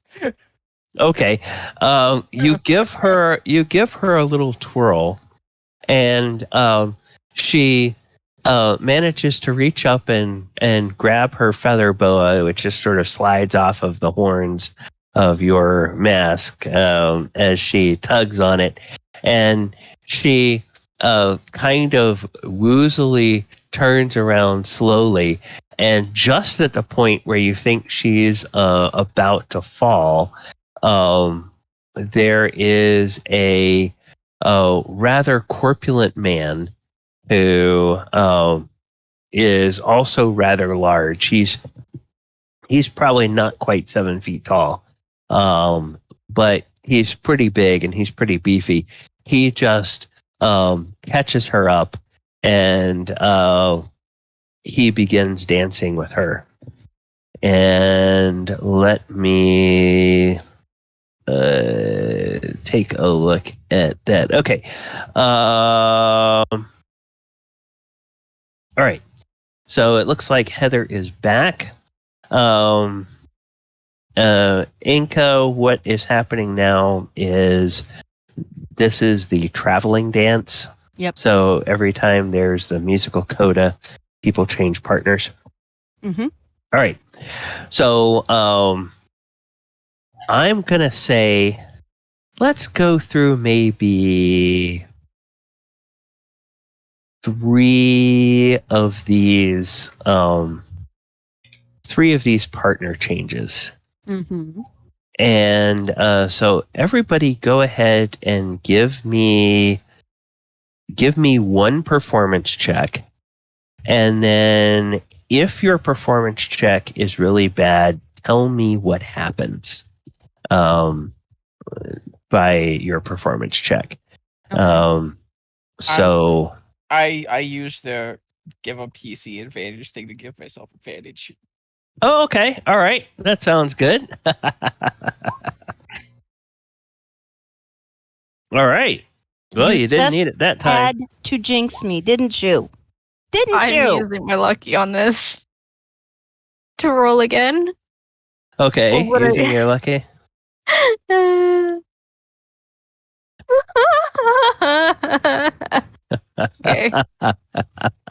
Here we go.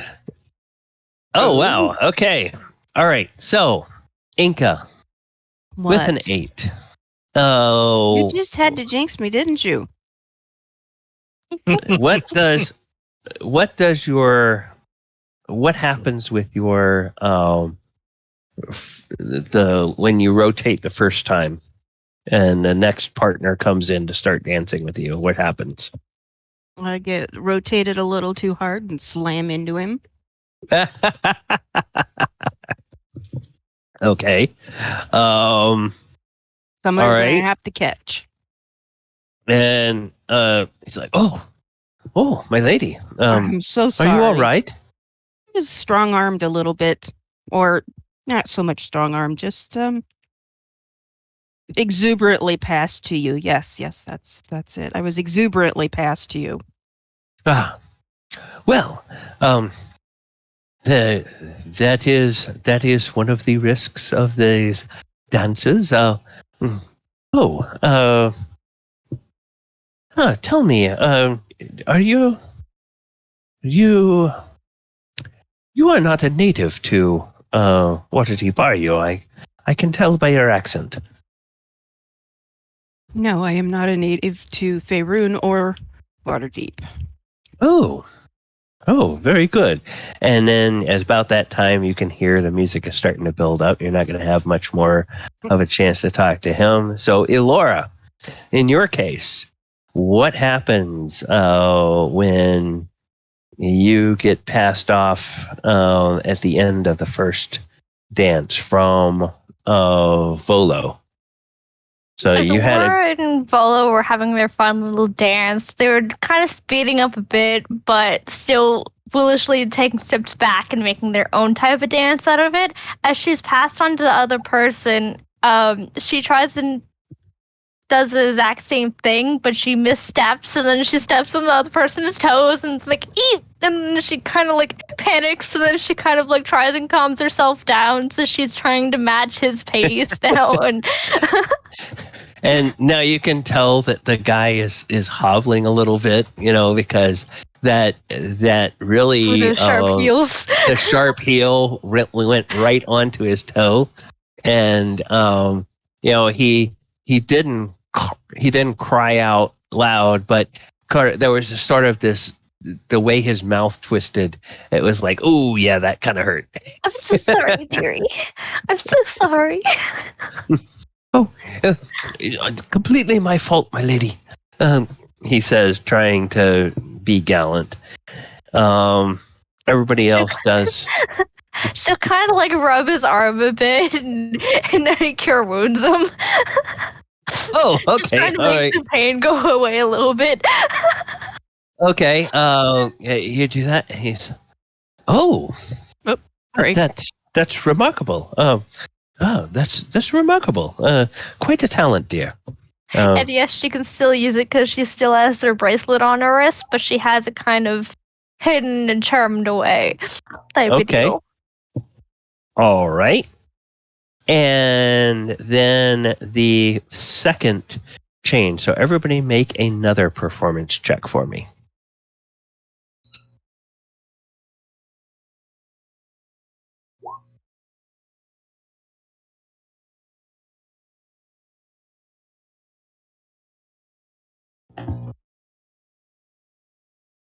Okay. All right. This set of partners, everything goes relatively smoothly. The woman dancing with Adamant says, "Oh my, what very strong hands you have. You have... it feels like you could bend steel with your bare hands." I have on occasion. Oh. That is quite a talent. Well, I am a blacksmith. Oh, that explains why you have such a powerful build. Why your muscles, they feel almost like solid metal. That would be because they are.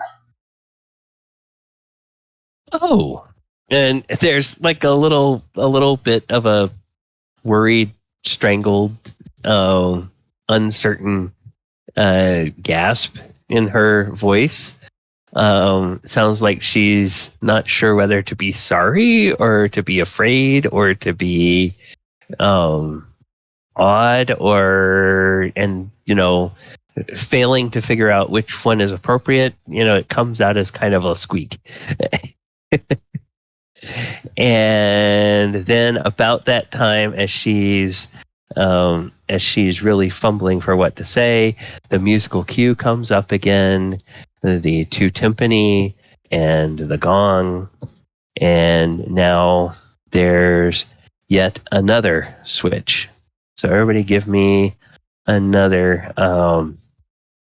performance check.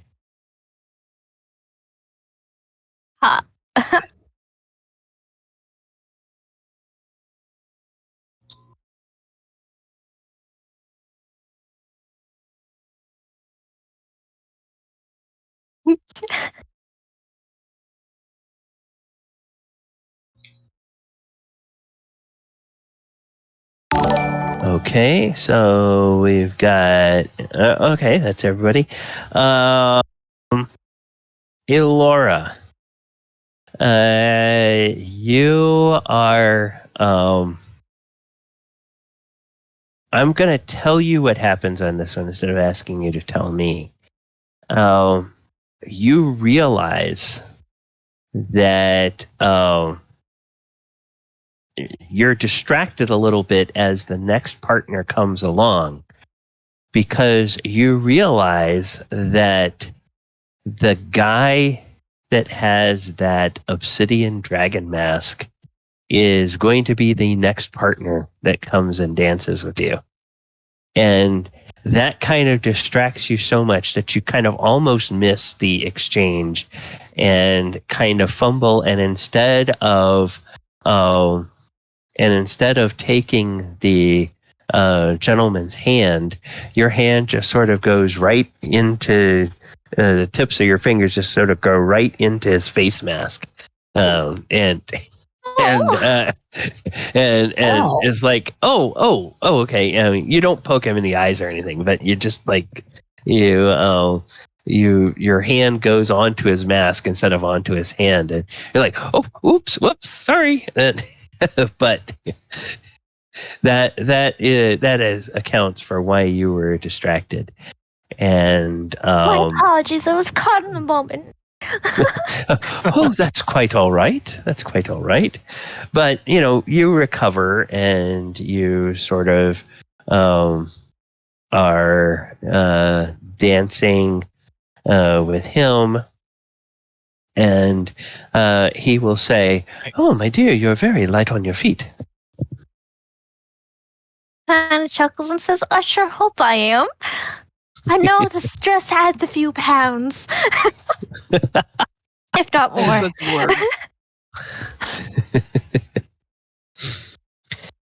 And you would kind of notice that the sort of intriguing woman in the floral headdress, you think she's probably going to be the next person that you will wind up dancing with as well. Yes. I sent you a message.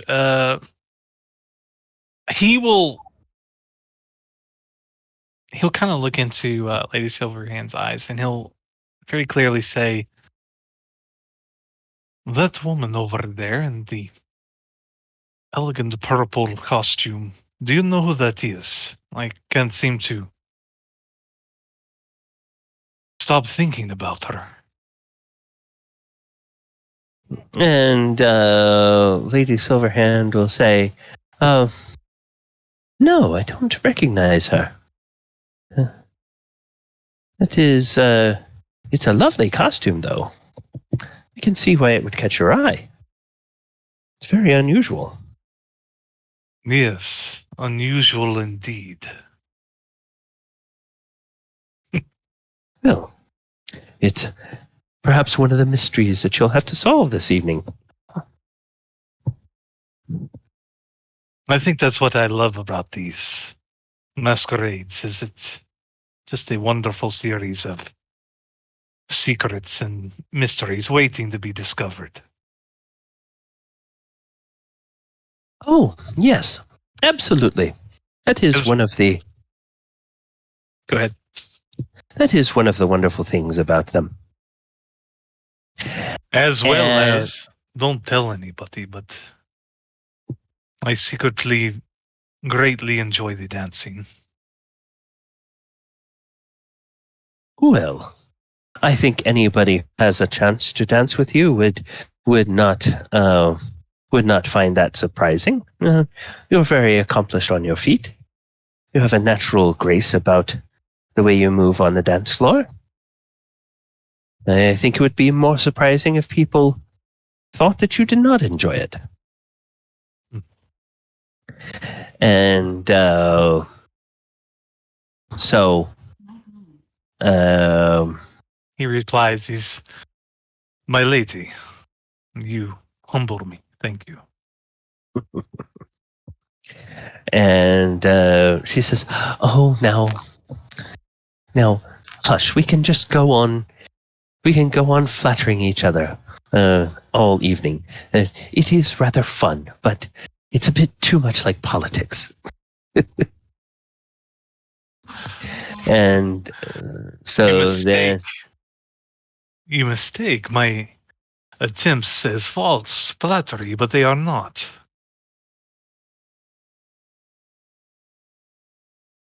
And she gives you sort of a little quizzical look, and she says, perhaps if I were not an elected official, I might be able to indulge in more interesting friendships. But as a person with the responsibility of my position, I have to keep everyone at arm's length, especially those whom the masked lords will believe gain some special favor from the city already. Well, that might be true on any other day, but tonight we let chaos reign. And he just continues dancing with her. Okay. All right. So, there is the next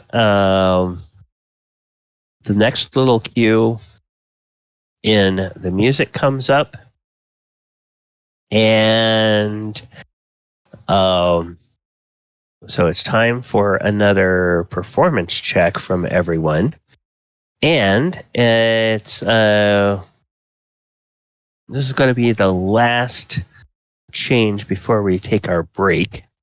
Yep, there it is. Oh my goodness. We're all getting a little tired. No, goddamn, I'm gonna use my lucky again, because you know what, why not? Okay.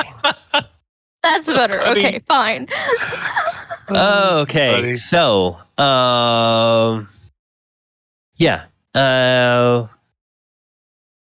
Enka and Galibar. Well, Enka, you wait to rotate to the next partner, and it kind of, you don't know how you missed this out of the corner of your eye. You could not believe that you didn't notice that this was coming. But the next partner that comes to you is the man in the garish white sequined silk outfit with the huge hat on. A man that you already realize is Volo, but you know that he doesn't know who you are. So when you wind up getting to dance with Volo, and you realize he doesn't know who you are. What? How does Enka react to that?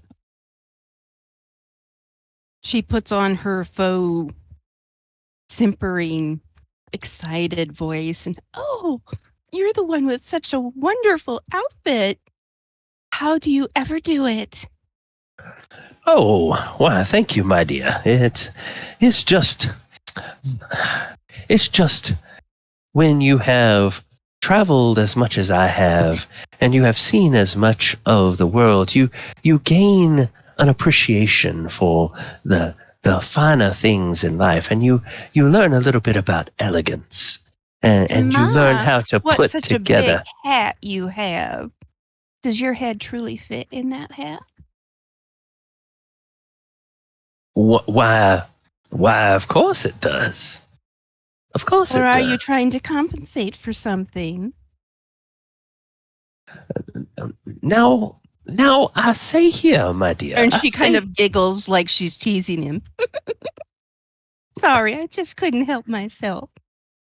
Oh, well, now you are one with a devilish sense of humor, are you not? Some do say. Kind of reminds me of someone that I had been looking forward to talking to. I thought I had met her earlier this evening, but I think I was mistaken. That woman clearly has no intelligence and no sense of humor, except what she can find out of the bottom of a whiskey bottle. Oh, her.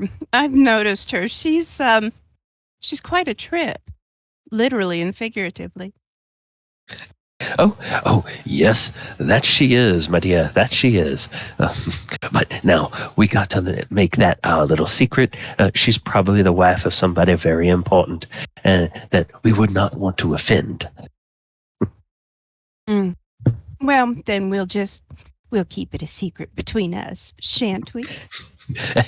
Yes, we will. Yes, we will. Oh, you are a fine dancer, I may say. She's thinking to herself, bullshit. She doesn't say it out loud. Okay. Adamant. You, yes, it has happened. It has happened. I knew it was going to happen. So, I've been rolling away too well. What does Adamant do with a 2 when he changes partners? With a roll that bad, there's only one thing that could happen. Okay. He steps on the foot. Oh no! So what's going on with the broken foot? Doesn't he weigh like 500 pounds with all that metal on him? Okay, so you wind up moving to the next partner, and you take a step, and your foot comes down, but it doesn't come down squarely. And as you grab the hands of this person, your foot kind of rolls on something, and you feel a crunch under your foot, and you hear this gasp from this woman, and her arms just tense up, and this little escapes her, like a strangled gasp of pain. What do you do? He just kind of looks around. Oh dear. I knew this would happen at some point. And she's like, now she's got all of her weight sort of leaning on you, and that foot is kind of being held in the air, and she's sort of like trying to pivot around on the ball of one foot, and she's like, she's she's not crying out loud, but she's just sort of sobbing softly with pain. Try to look at something real quick. Do you have cure wounds prepared? Always. But I might need something more than that.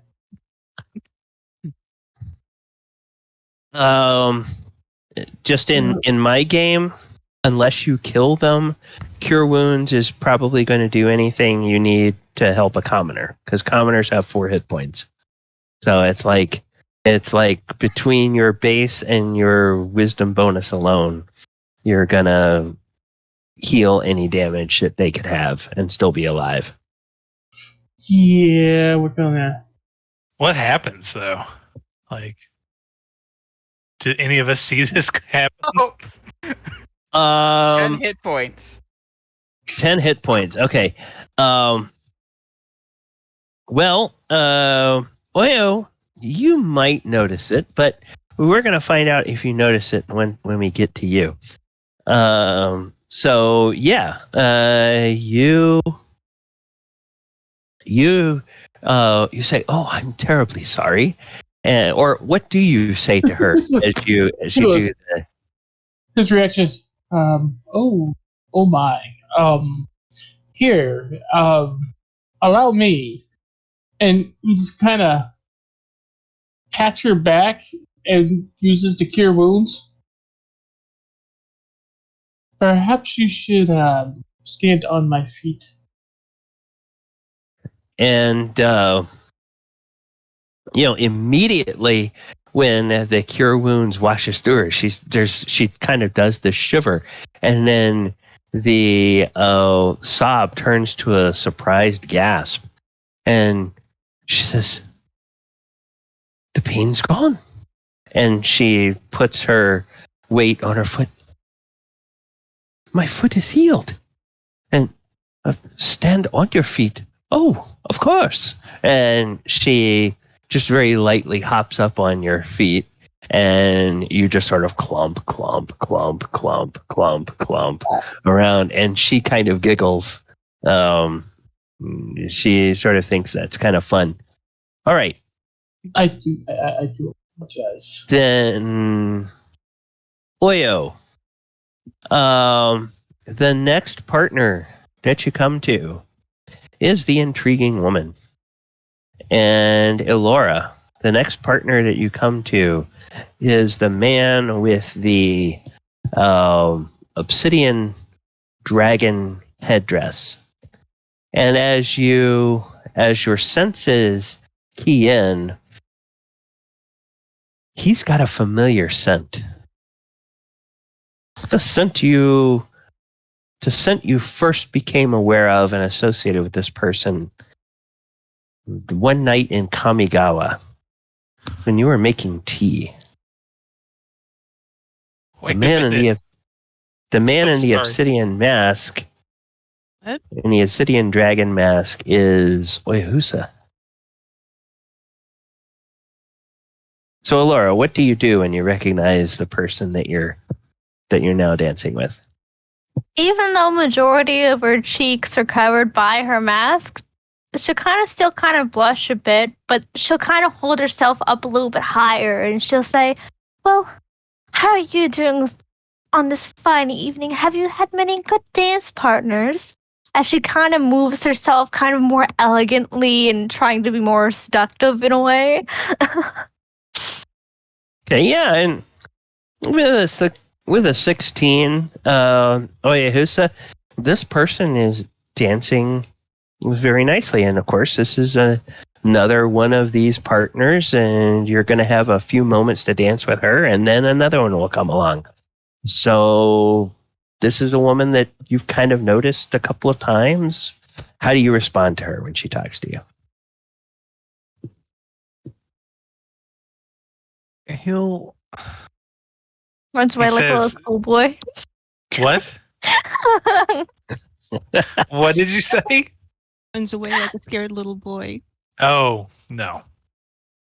He simply replies, "Tonight has been quite wonderful, if I may, and yes, I have had nice dance partners, and everyone has been very polite, and I must say, you are a good dancer." Thank you, Mr. Monosmeek. As she'll kind of chuckle and say, your face mask is very unique, as she kind of lifts her hand to try and, ask for permission to touch it. And after she gets that, she touches it. If she doesn't get permission, she'll just lay it back down on his shoulder and continue dancing. He doesn't object verbally. Verbally, what does he pull away saying no? What? No, you swear he kind of leans down a little bit, kind of anticipating your desire. She'll chime and say, it's excellent quality, just like everything else that I see. She kind of looks down and drags her hand down and around and about, just kind of exploring, enjoying the moment of the dance. I must admit that when I first saw you this evening, I was quite taken aback and intrigued. Kind of chuckle once again and say, well, I am certainly a madame of mystery. I should kind of give him a small wink.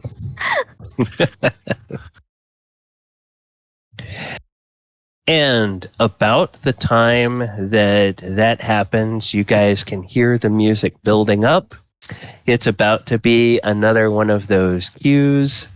And there's the timpani, boom, boom, gong. And before we switch partners again, we're going to take our break. So I have 10 after the hour. Let's go ahead and I'll put on the music. I will put the timer up. I'm going to mute myself and put the slate back up. And we will be back in a few minutes for more of this session from the ballroom floor in Waterdeep. All right, everybody. I'll be back. I knew the one was coming. I was rolling to perform checks. Oh, I'm like, no, tonight's a perfect night. I cannot roll low. I can't. Nope, I roll low. I'm just kind of happy that you didn't accidentally fall on somebody. Me? No, Adamant. Adamant. Yeah. That's fair. Yeah. If you fell on somebody, it would kill them. Well, you could have body checked someone like Enka. It's okay. I have a raised dead screw. I'm just glad he didn't break your mom's foot. Galibar would break his foot if he did that. Just dislocates it off the sockets. It just takes it and hides it from him. Wait a minute. So as soon as they came together and started dancing, Elora just automatically started feeling him up. No. Yes. Smelled him? I mean... Well, no, if you think of the thing of perfumes and things like that, it's on the person. You helplessly sniff the air and get the gist of how they act and things like that. So, if someone's wearing a more manly cologne, you can think, oh, maybe he's a lumberjack or something like that. But if they're, wearing lavender or something like that, you might think, oh he might be a businessman or something like that. So yes, it is common things for females to sniff the air to smell the other guy to see if what they're into type of deal. And guys do it to females all the time too. It's not it's more like I don't think I don't think Oyohusa wears cologne. It's not his style, but he probably smells of some kind of I would say spicy. scented oil, maybe a sandalwood mixture or Yeah, but Elora has been around Oyohusa enough that she will get most of the scents that he plays off, and especially if he's wearing cologne or something, she can she can separate the smells from each other and actually get his true scent.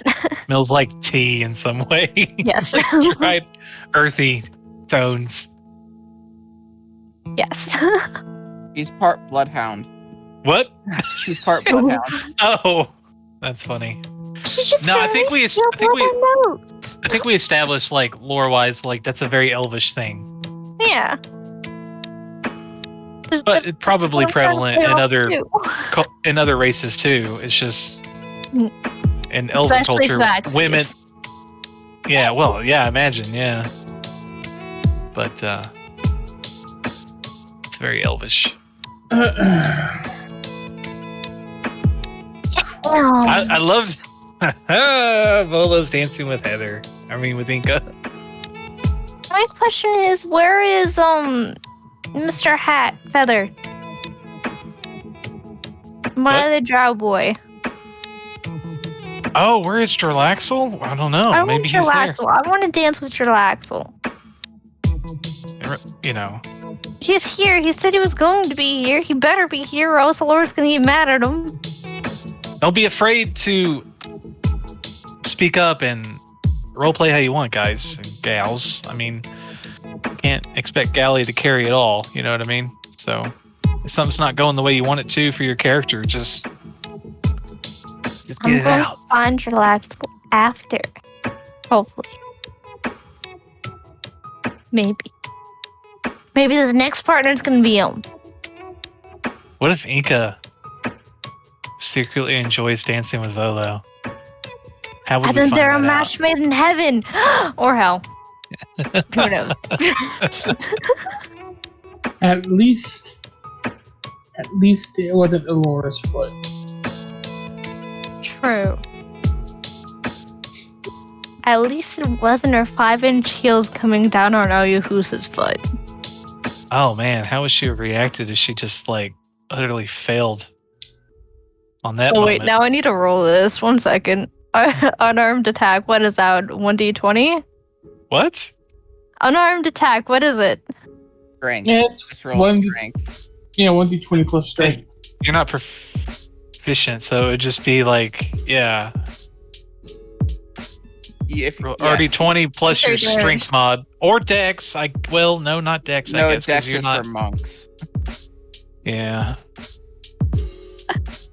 Take 3 damage. What? Who? That's not damage. Shit, shut up. Damage for unarmed strikes is Oh, that's 1 good. plus your strength modifier. Yeah. Take 1 damage. Who? No. Me? No. Oh. No. Oh. You would have took 1 damage if she impaled your foot with her heel. He secretly liked it. No, I'm just kidding. Ah, shit. You kinky bitch. Okay, I'm out. I'm kidding. I'm kidding. Where are you? I mean, you're the one who bit him. Yeah, Oh. exactly. You freak. You know what? She'll do it again. Watch. You should totally do it like right before you're about to switch partners, so he just finds out. Nah.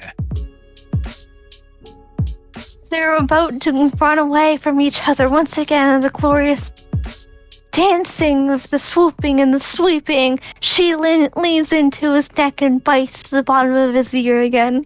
In the exact same place and gives it a little lick before winking at him and runs away. It's hard to tell what Elora would do as a character. She is capable of something like that, I would imagine, but would she do it? I don't think so. Not in this Who knows? particular setting. Again, who knows? She's feeling a little bit more confident, feeling herself up at the moment with dancing and everything like that, so who knows? Oh, is she? I don't say it like that, She's- pervert. She No, is I mean, like- actively feeling you up. Really? Is that what She it is. sounded like? I mean, She I feel has like, been absolutely feeling I doing feel you like- up. I felt she described it as like one of those things like when you're dancing with a woman and she like kind of like brushes her fingers across your arms or something to kind of like No, her cop hand a was feel down. of your like, you know, your physique a little bit, but it's very feminine and it's not like Holding you up. what? No, you're She's- not. That's She specifically said her hands are going everywhere. yeah, but it's in. Well, like I mean, if chest through the arms, Heather things was- like that. But if Heather's here, not I'm down sure there. she would agree. Like, yeah, exactly. She's just like kind of, you know, she's checking out his costume, but at the same time, she's, you know, That is absolutely not the sense I got from that. What did you get? Because that's what I got. I got like she was I like got the same as everybody else, man. Okay, to clarify, maybe I'm just it's more of both. a romantic. I don't know. It's both. She is looking at his costume, trying to feel the textures, things like that, but she's also kind of trying to imagine what's underneath with her hands. Exactly. As See, she that's kind what of I rubs thought. down his body, feeling like his collarbone and his chest muscles, and if it goes down there at the top of his abs, or like back up to his arms, feeling his biceps, things like that. So yes, calling him up. No. Yes. No. Yes. That's not what you described. Yes, I did. It is. But I mean, embarrassed wait- now. Your character's denseness is rubbing off on you. I don't know. I'm telling you what I thought. I thought it was more of a romantic thing. Like, Okay, ask Galibar then. Ask Galibar when he gets back. no, I'm not going to do Ask that. Galibar when he gets back. I'm going to think of it as she was being feminine and elegant, and it was like a nice moment where she was checking out his costume and feeling the texture of the fabric or the textures, and she was slightly, feeling him up a little bit, but it was in a very, feminine, non-raunchy way that you fuckers want to try to describe it as. That's what I'm going to choose to think about it.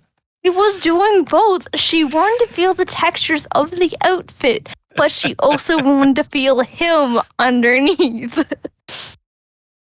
Imagining, what if this was taken off of Moosey Mama? Did anybody pick up, out of character, anybody pick up Omen Drawn? Yes. Yeah. Where's my feather boy? I want my feather boy. Boy, For it's sure. a competition. Damn right.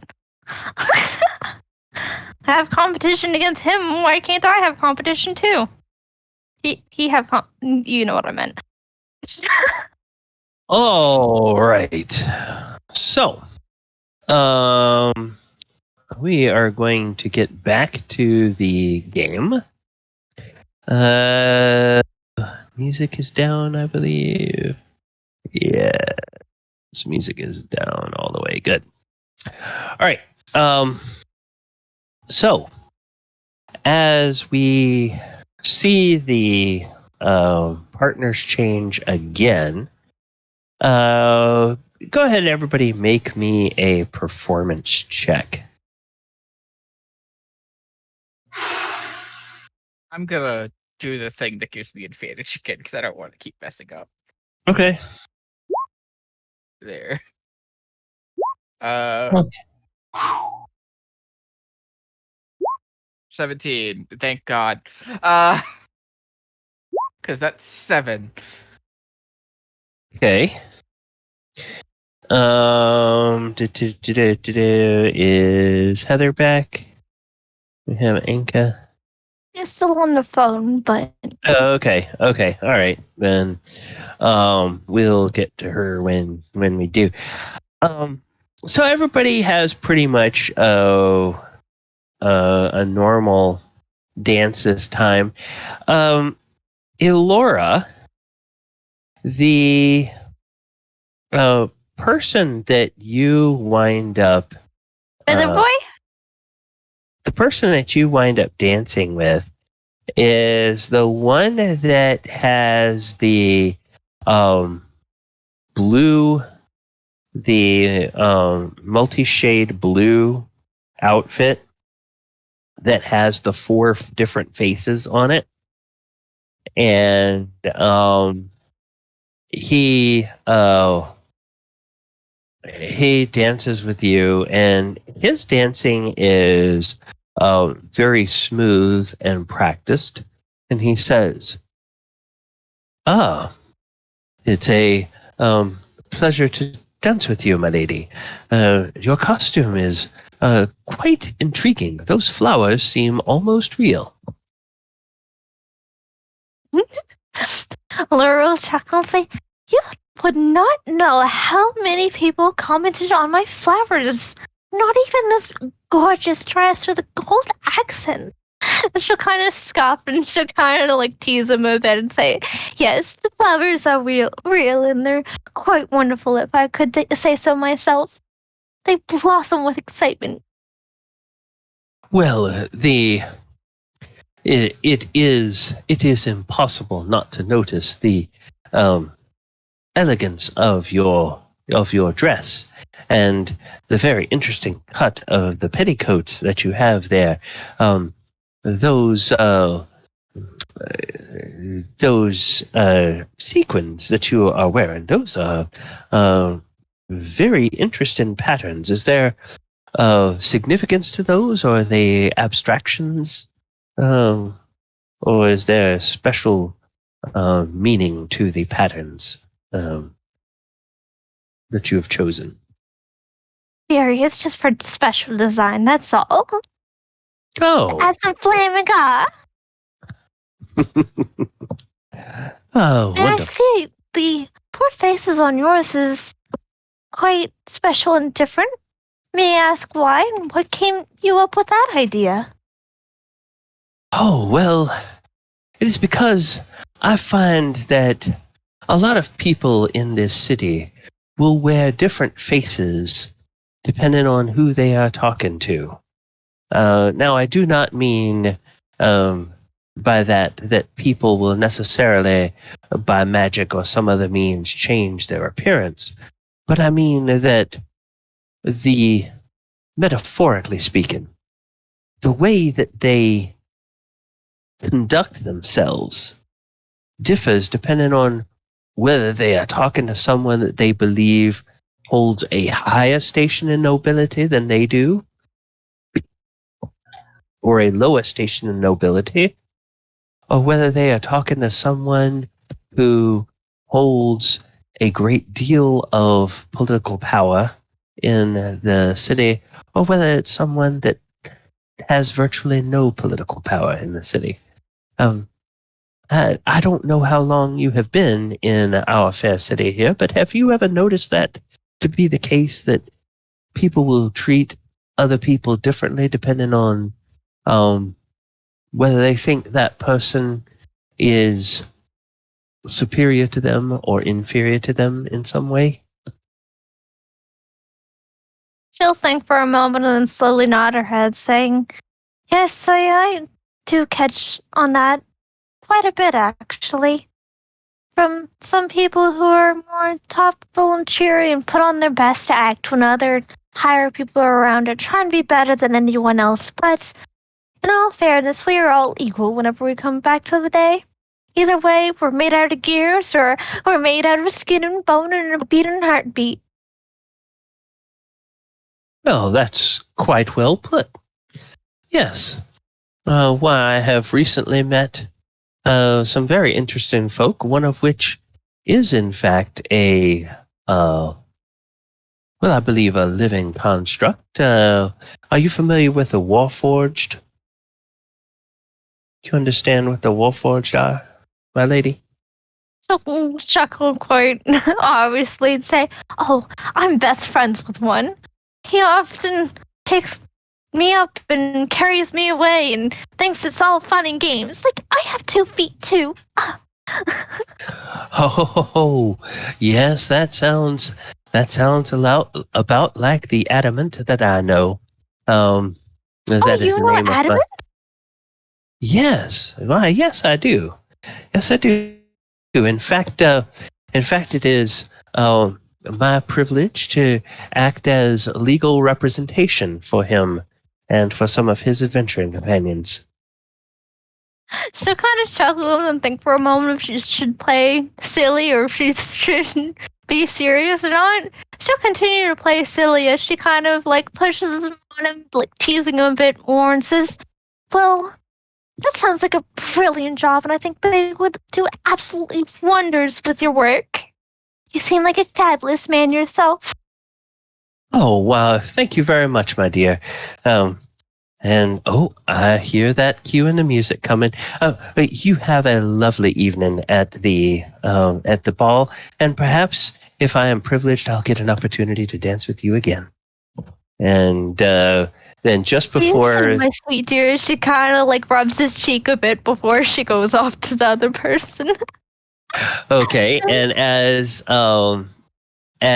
just as the musical cue is about to play, he takes your hand and presses the back of your hand against against the mask that's in front, which right now is the halfling mask that is in front, and which has a big halfling smile on it.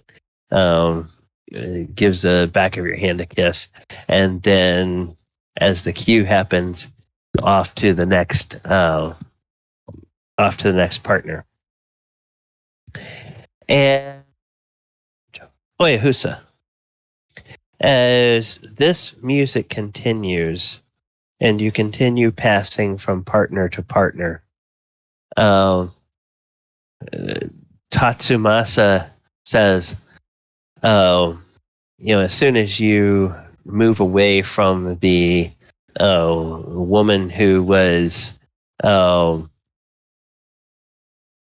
seemed in the very intriguing costume, Tatsumasa says, "Well, that was a rather bold one, wasn't it?"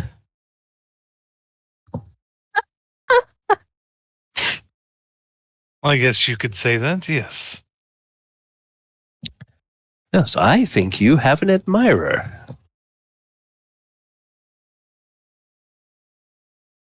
Mm. And he kind of just keeps watching her. He doesn't... I mean, he's still listening to Tatsumasa, but... Mm-hmm. And, when you see the woman in that intriguing costume is now dancing with the man in all the different shades of blue that has the 4 different masks on his headdress, and they seem to be having a good time chatting, and she's sort of playfully reacting playfully to him, and you can tell that he's very intrigued with her too. And so Tatsumasa says, "Oh, and your admirer may have an admirer of her own." Competition. I don't blame you for that. I will admit that there's something about her that when we danced, my heartbeat quickened, and I can't help but want to find out more about her. She does have an effect on me. Mm-hmm. Yes, well, there is an old saying among the kin and kith of my master, my creator, and that is, be careful what you wish for. The egg that you find may become a hatchling that is more unruly than you are willing to control.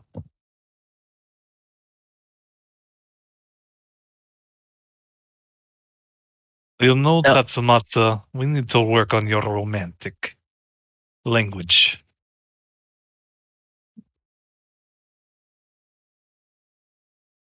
Oh, that's a saying that doesn't have to be applied to romance. It's applied to anything that the heart may wish for. You have a very cold tone when you say things sometimes. Do you know that? I am a sword. What do you expect? Adaptation. Well, perhaps there are things we all need to work on. Now that is a true statement. By the way, I must compliment you. For a humanoid, you are a passably good dancer. Passably good dancer. Well, when I was very young, it was beaten into me, if you will. Whether I liked it or not. Turns out I do like it. Well, it actually doesn't surprise me. I have seen the way you move on the field of battle. And if you didn't have an opponent there, one might almost say that you dance across the battlefield because of the footwork that you have learned in your various different styles of fighting. It is accounted very close to several different forms of dancing that I am aware of among the humanoids.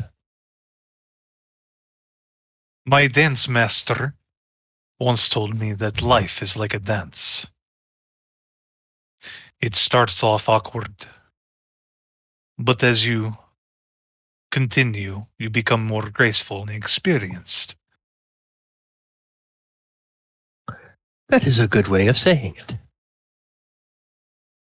Oh, I think that cue is coming again. You'd better get ready for the next partner. Who am I dancing with? I mean, I feel like I should be somewhat polite. Yeah, there are reasons that certain costumes of certain people catch your eye, and that is because other than that, it seems like the Masquerade Ball is Waterdeep's version of Kentucky Derby Day, where it's like the idea is just, instead of, at Derby Day, it's the hats, right? And the hats with all the gaudy flowers and everything like that. And the only thing that distinguishes one from the next is how much gaudier those flowers are than the flowers on that hat over there. And with these costumes, they kind of all start to blend in a little bit with each other, because it seems almost like there was a memo that went around among the nobility that this year at the Masquerade Ball, the theme is going to be thus and so. And so many of the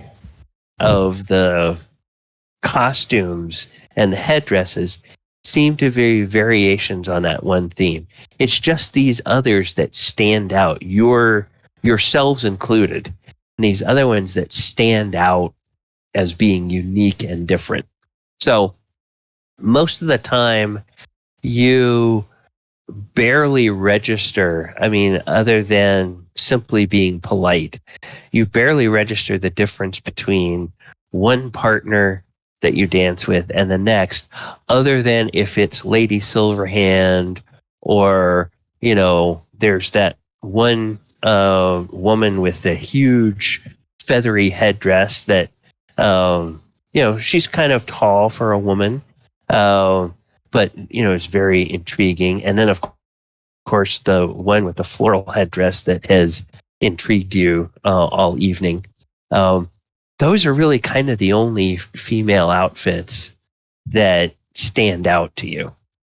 And among the other male outfits, well, you obviously know Galibar, and then there's the one that's like the big, huge metal suit that looks like it's draped around something the size of a Goliath. And there's the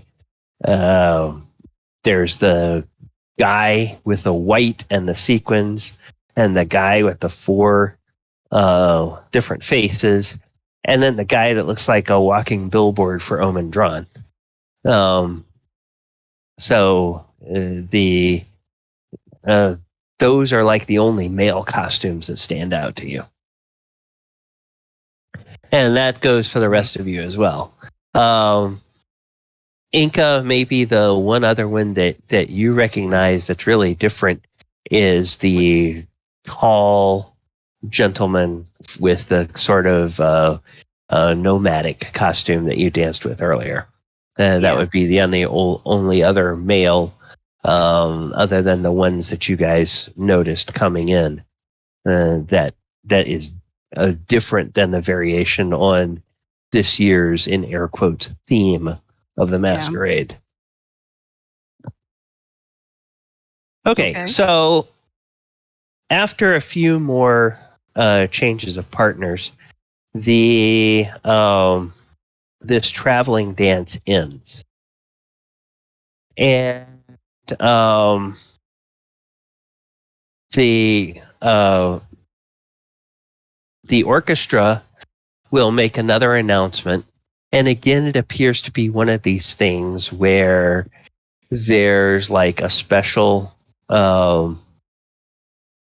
Actually, they're going to make a special presentation at this point, and there are people who are being recognized as patrons of the arts, and these are a number of noble families in Waterdeep that have given a minimum of 10,000 gold pieces for the renovation of the performance center where the dance is being taken place, and the Pink Flump Theater.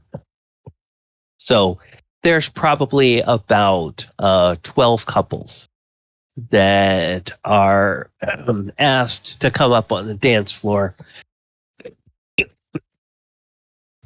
and they are recognized by name.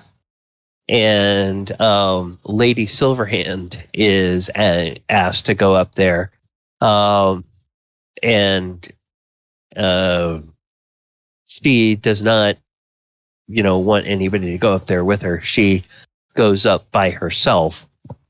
And so there's this ceremony going on, and they talk about this, and they drone on, and they introduce somebody who's supposed to be the director of the new Pink Flump Theater, and that person talks about the renovations that the theater has made, and drones on and drones on and drones on about that. And so you guys have a chance to find somebody that you may want to talk to, or just sort of sit in a corner. So what would you all be doing at this point? And let me start by going around, and I'll check first with Enka. Enka, what would you be doing at this point while this recognition is going on out on the dance floor?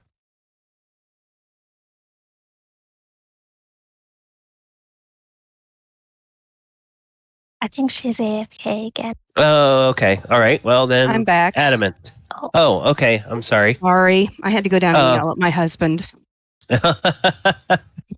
Okay. Sorry about that. I don't know how much you heard. None of it. Oh, okay.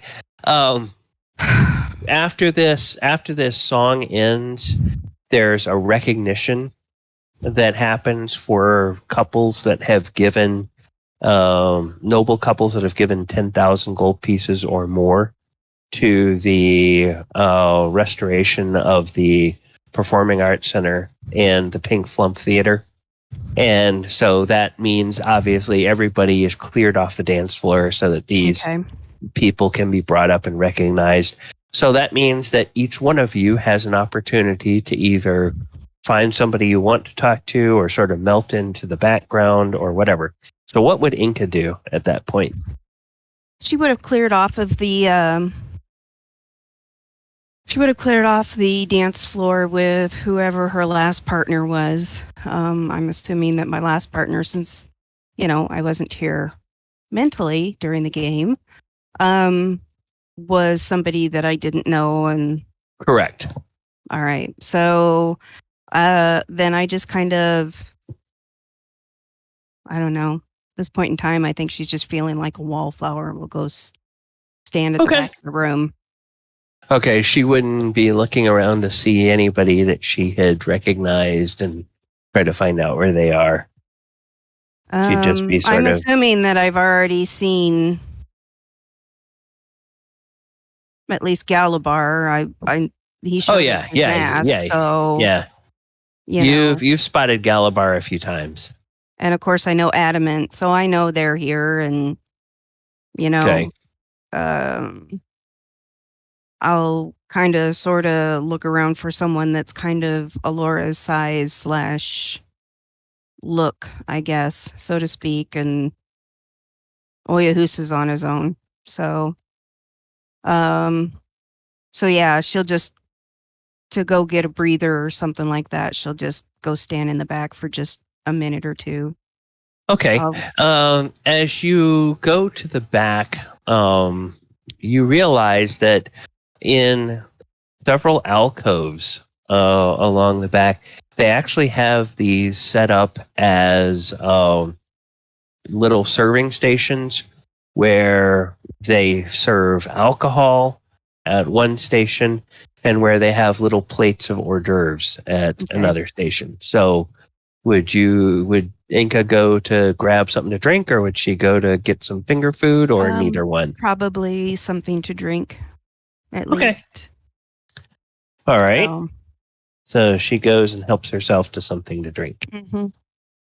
All right. And Adamant, what about you as all this announcement begins about the patrons of the arts and so on and so forth? What would Adamant do?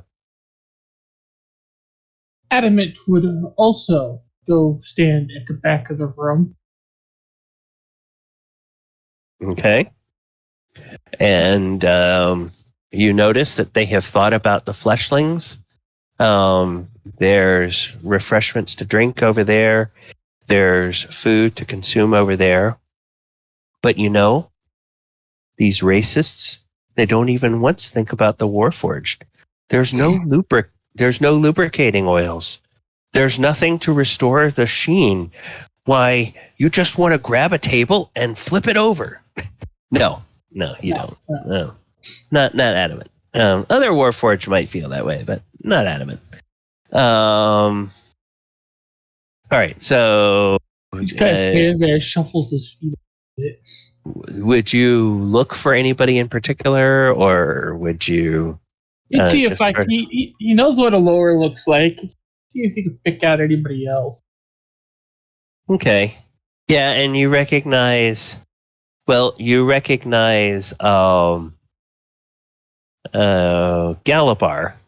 and then as you're kind of scanning the crowd, you notice a figure that is coming towards you. And you realize the figure that is slowly making her way towards you is the figure of Galibar's mother. Well, hello. Yeah.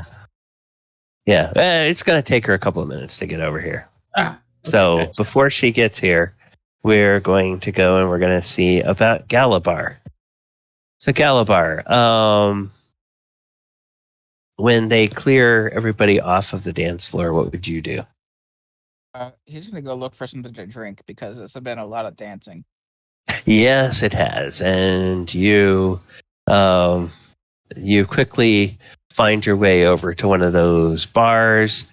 And, oh, hey, look, standing over there at the other end of this bar, there's that woman that has the really elaborate feathered headdress, and looks like she's helping herself to a drink too. And nod in her direction, and then just getting a drink. And Enka, hey, down there at the other end of the bar, it's Galibar, and he's grabbing a drink. All right. So after a little bit, she will go over and stand next to Galibar and then turn her head towards him a little bit and go, "Are you enjoying the evening, Galibar?" Would I recognize her voice? Oh, yeah. Hey, out of that feathered headdress, that's Enka's voice. Hello, and I guess I am. You guess you are. What does that mean? I don't know. There's been a lot of dancing with random people. I had a drunk lady shoved on me, so that was not exactly fun. You're welcome. Interesting. So, well, I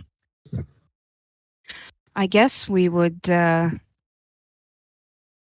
say that it's been interesting. I've ended up dancing with Volo, and you kind of hear her making a slight, she's kept her voice low, but she kind of makes a slight noise like she's trying to hack up a hairball. And so anyway, she kind of takes another sip of her drink and says, "You should try and keep my my existence a secret. I want to see if I can't surprise the others." I think I might be the only one who actually knows who everybody is now. And none of you want each other to know, apparently. Say that again. Sorry, out of character. Nobody seems to want to know. Nobody seems to want their existence to be known. To be fair, Adamant has said nothing of the sort.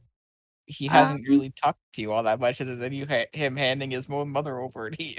Well, part of it is the surprise, the chance encounters, getting to see another side of a person that they may not let you see any other time. It's like playing a game of hide and seek. It's a chance for us to enjoy our childhood.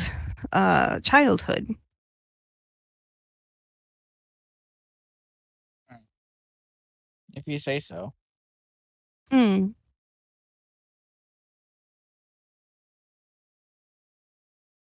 All right. Well. I'm sorry. Oh no, sorry. I was having to respond to something. So So would you like to dance the next dance? Sure. Well, just for your information and to stick it away in your brain later, it is always a gentleman's ability to dance or ask for the nearest dance. God bless America. That's my phone.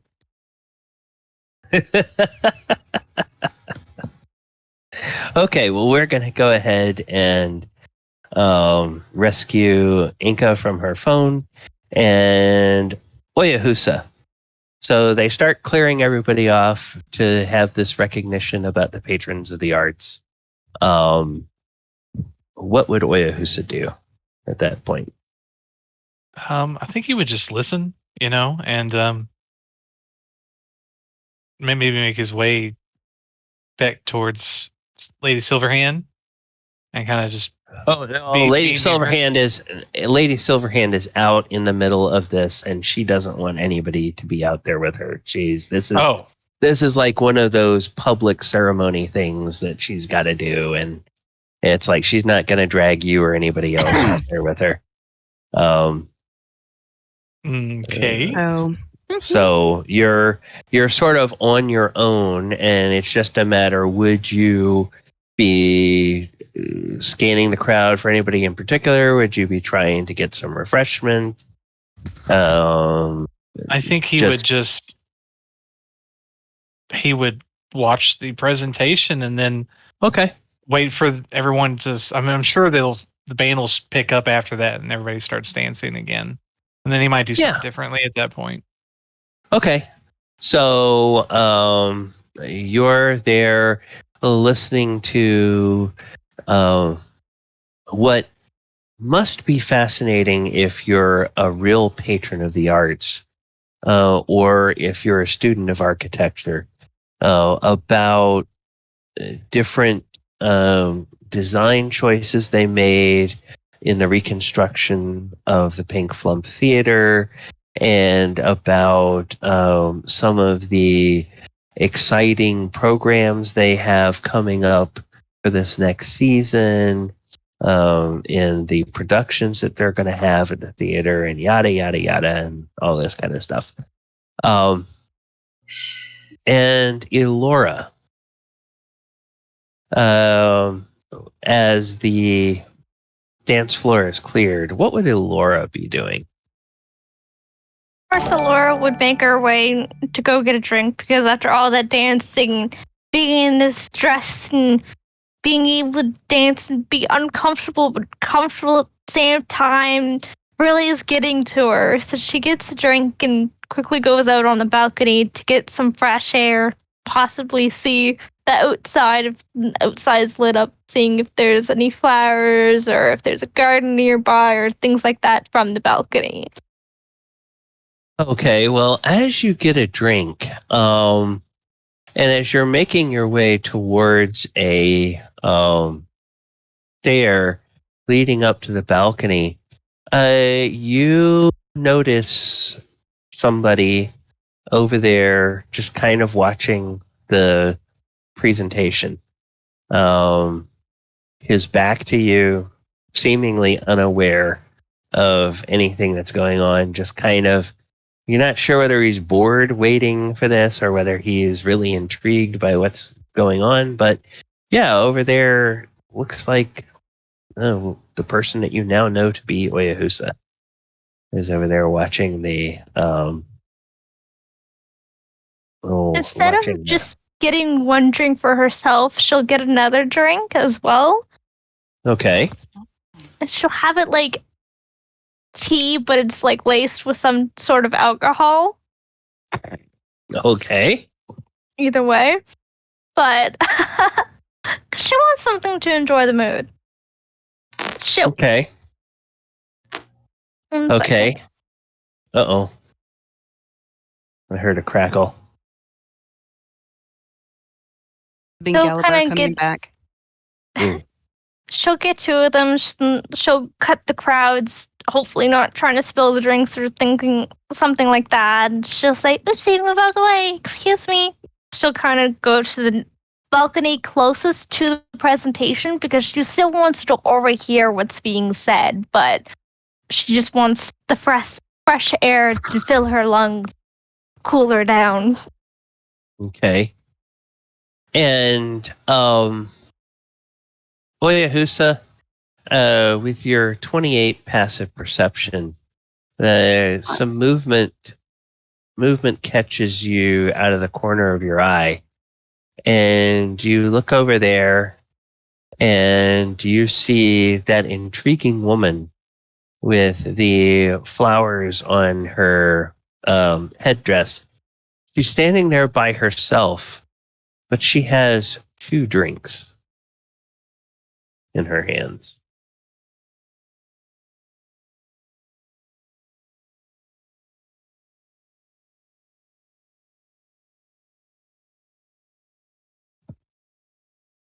Leo? Yes. Okay, that's what you see. Okay. So, do you just simply ignore her, or keep paying attention to? Yeah, he's doing what he told you he was doing. Okay. So,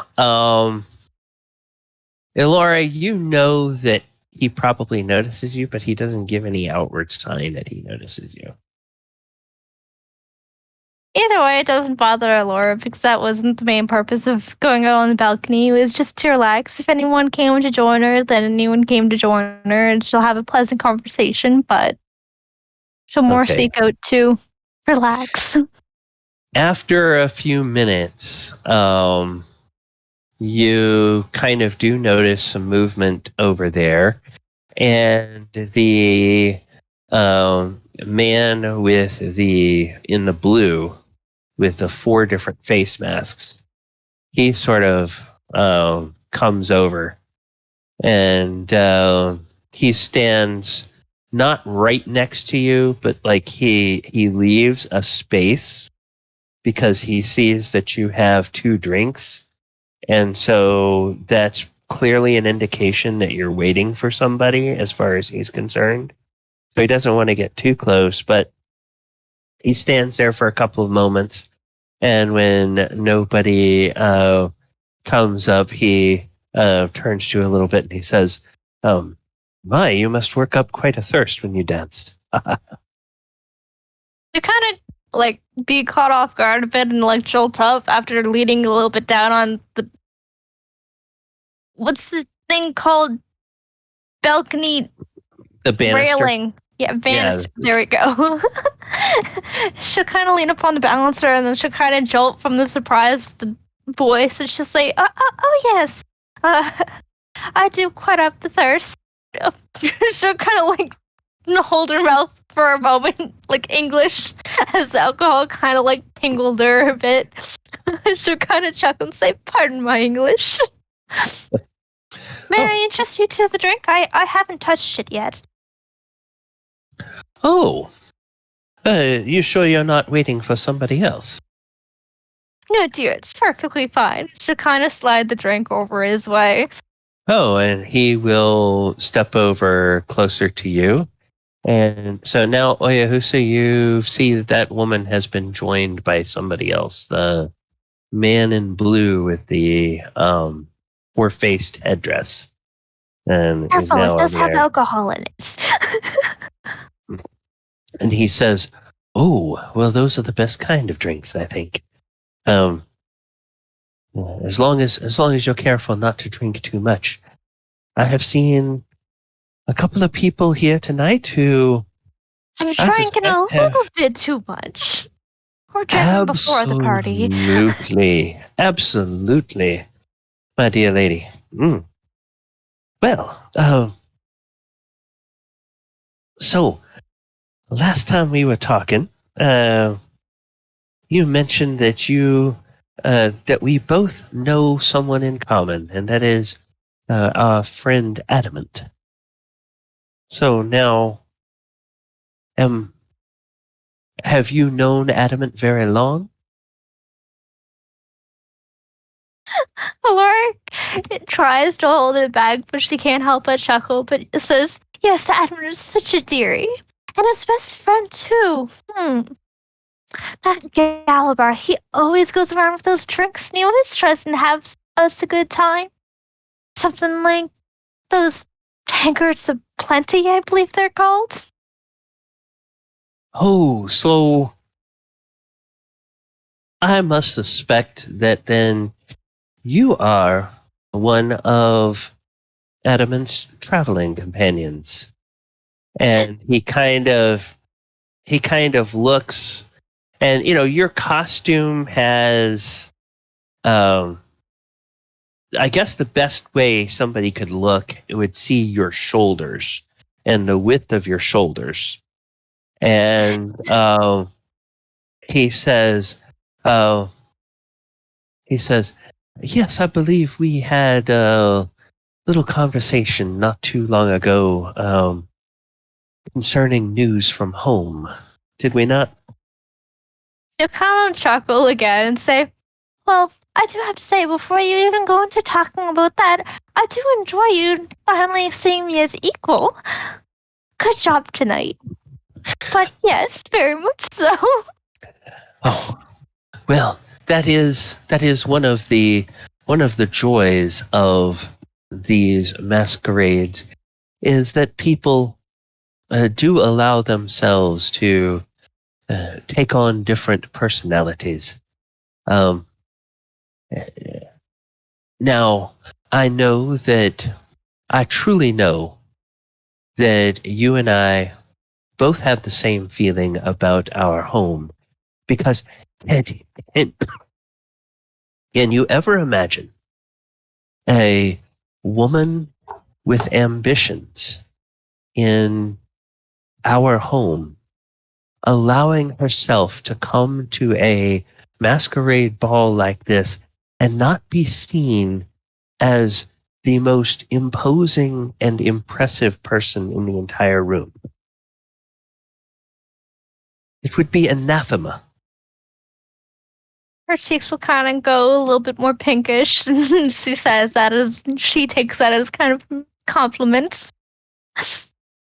And yes, yeah, he clearly means it as a compliment, but also sort of as a little inside joke about the fact that, you know, every drow female, at least when it comes to heads of houses, always wants to try to make herself look as powerful as possible in front of other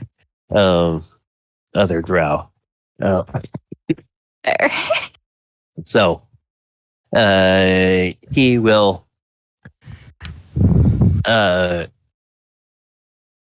then say, so how long do you suspect you all will be here in Waterdeep? Have you had any further news on the quest that you all are on related to the Githyanki and their horrible masters? She kind of tap her glass and think for a moment, trying to figure out how long they would be in there herself. And she says, well, I know Galibar has been wanting us to take a dinner date with his mother tomorrow. And then Galibar also has that competition in the gladiator pits that he is looking forward to doing. I think Galibar might be saying something about finding his tribe for his family. Adamant just reopened his fort, so he might want to do a little bit more of that. I know me and Enka are planning on finding a little house or cottage up on Undercliff. Oyo, I think he's been wanting to restock on some more teas, knowing him, or tag along for the ride. So, I don't know how long we're going to be in here for, but I do know that we haven't had any further information continuing on with our adventures. Oh, very well. It sounds like you have a very full calendar. Well, just please, not only yourself, but any of your companions, if there's anything that I can do to be of assistance, please be sure to let me know either directly or through Lady Silverhand. I'm happy to be. You're already helping us plenty enough. And she'll kind of like grasp his hand and tap the back of it. Oh, well, thank you so much, my dear. And so then about the time you finish that conversation, you hear this polite applause begin, and you realize that whatever they've been doing down there, the ceremony that is breaking up, the people are beginning to drift back towards the edges of the dance floor, and the orchestra conductor is, tapping his baton, and he's getting the orchestra all focused and everything. And then they are going to go into starting to play another dance. And Jarlaxle says, well, I feel like as a good host, or a host being someone who is more at home here in Waterdeep, I feel like I should ask you if you want to dance, but if you really want to know the truth, my feet are aching a little bit from all the dancing. I think that I'm going to try to find a nice little quiet corner somewhere and sit down and rest my feet for a few minutes. Unless you really have a hankering to go out and dance again. Elora chuckles and says, no, you go rest your feet, dear. I'll just be sitting out for a little bit myself and enjoying the rest of my drink, because she kind of shows him her glass and says that she only has like half of it left, so. And he says, "Oh, very well. It was very pleasant talking with you, and perhaps I will have the pleasure of dancing with you again later this evening." And he raises his glass to you, and he turns and he walks off over that way, and pretty soon disappears into shadow as he's going over there. So then let's flip around. Okay, music is starting back up again. Who is anybody going to be looking for someone to go and cut a rug with at the moment? Well, we Go ahead. already know Galibar and Enka. Oh, that's right. That's right. And Adam and his mama. Yeah, so Galibar and Enka, you head out to the dance floor, and Adamant, by the time this little ceremony is over, Galibar's mother is over near you, and she has a glass that she has been drinking from. Glass that is some sort of juice cocktail. It doesn't seem to be a glass that has any alcohol in it. And so she says, "Oh, that was very refreshing." And she says, "I hope, Adamant, that you are interested in dancing some more.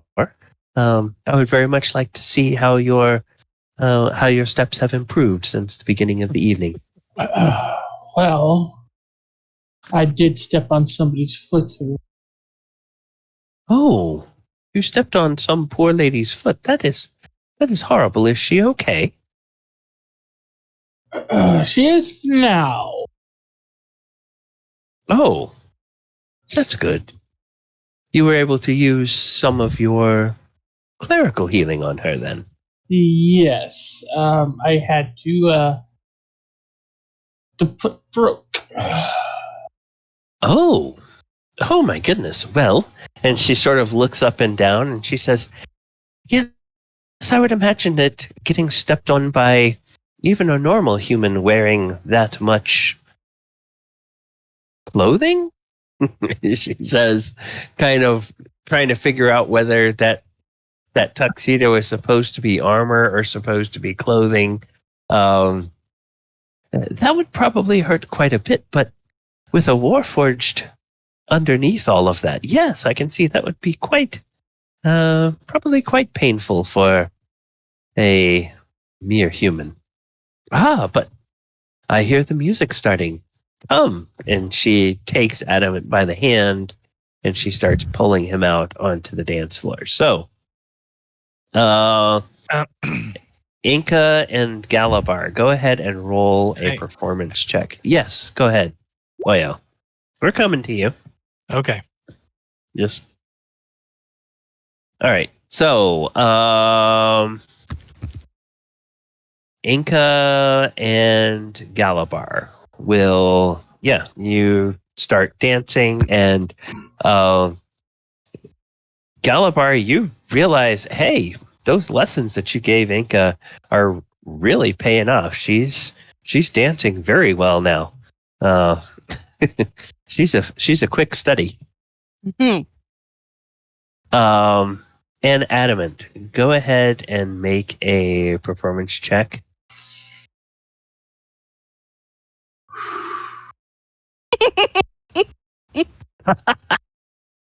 Heard that. Okay, yeah. Galibar's mother is very smiles under her mask and says, "Yes, that's good, nice and steady. Yes, you're getting the handle of this. I know that the strange customs that the flesh beings have must be a little bit different for you as a warforged, but you're adapting very well. Oh, yes, 1, 2, 3, 1, 2, 3, 1, 2. That's it. That's right. Yes. feel the tempo of the music. You feel how it sways. That's, yes, just like that. Yes, wonderful.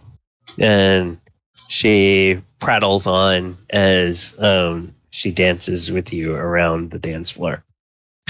All right, and Oyohusa, the music starts up again. What do you do? He looks over towards this exquisitely dressed, beautiful woman that he's just cannot take his eyes off the whole evening. And he's trying to play it cool, but it's hard. And he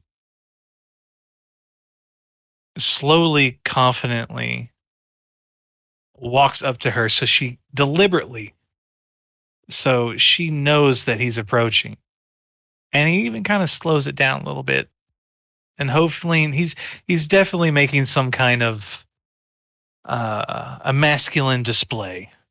You know, he's trying to have some kind of effect on her. He doesn't know if it works, but that's his intent. And he'll finally get up to her and he'll say, "Excuse me, but I was wondering if you would honor me with a dance."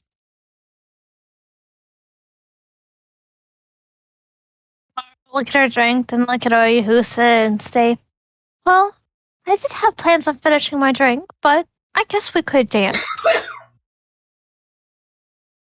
Oh, and as you guys realize, there's, you're kind of up on a little balcony area, and there's sort of a little open space over there.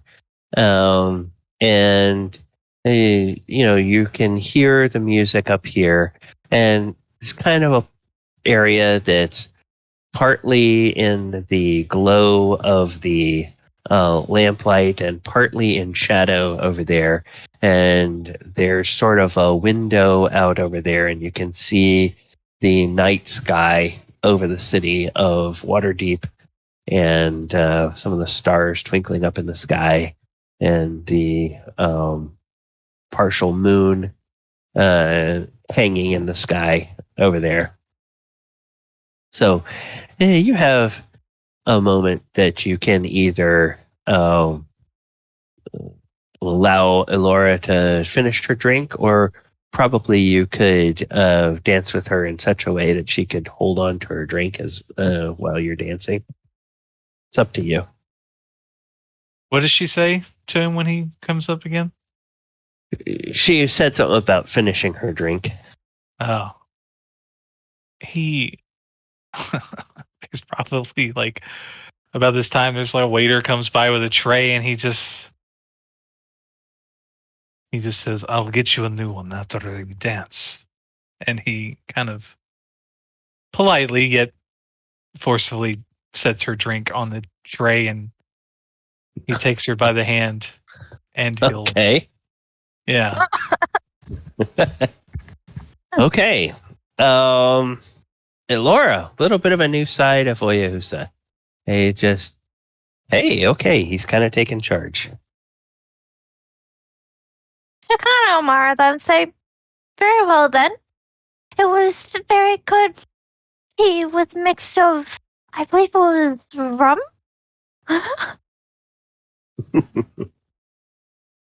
That's gotta be a weird taste.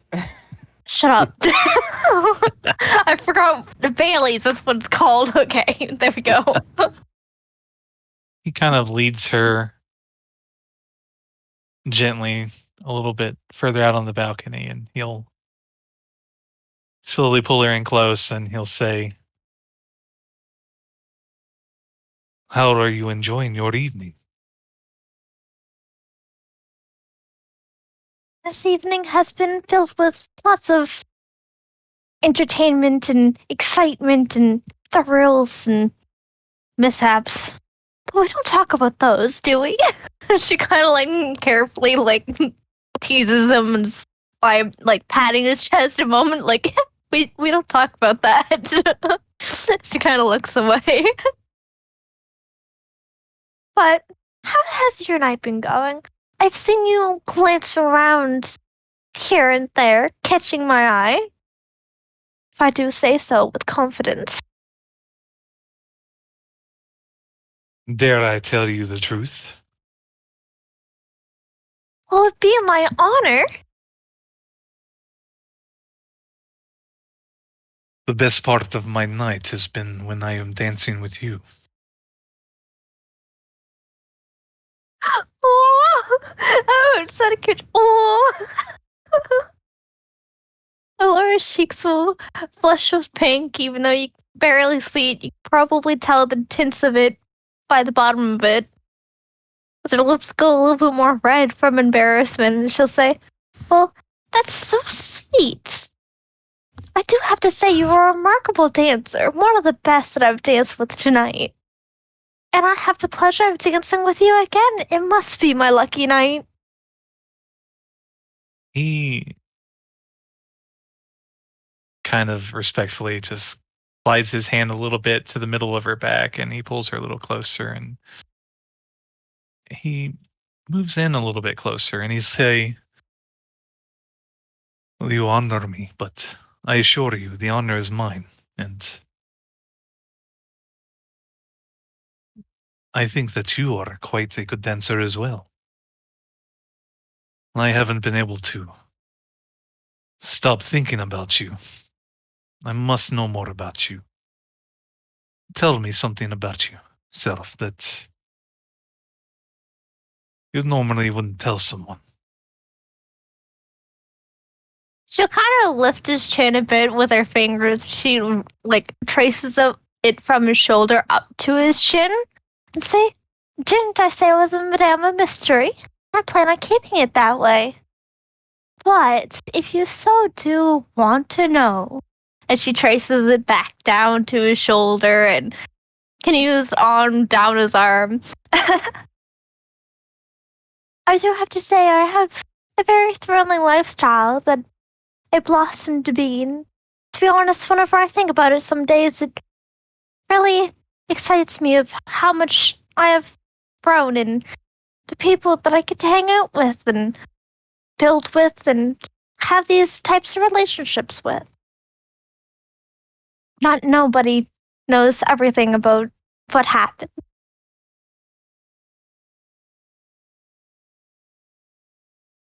What do you do in Waterdeep? How do I say? I am an ambassador for the council. What is it that you do? She'll kind of put her hand on her chest and scoff a bit, saying, "Asking a woman her occupation? Is that a deal breaker?"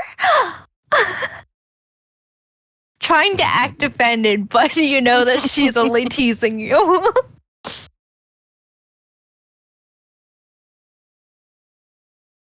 "Madame a mystery, Madame a mystery. You shall not find out." She'll kind of chuckle and lean a little bit closer and try to make up for the fact she won't give him an answer. My lady, you wound me. Where are you from? As she says, "Oh yeah, you wound me," she'll kind of look down at her feet, making sure that she didn't step on you accidentally. A little bit of adamant's rubbing off on her, uh-oh.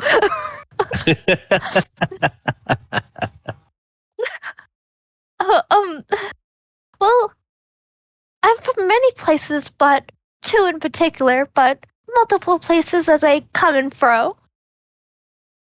Mid-sentence, he just kind of slowly twirls you in a part of a dance, and he pulls you back in closely. Well, no one's not has showed me that move before. And she kind of chuckles afterwards as she kind of raises her hand up to his neck again and carelessly rubs his chin and his neck. If you would allow me, I could show you more than you know.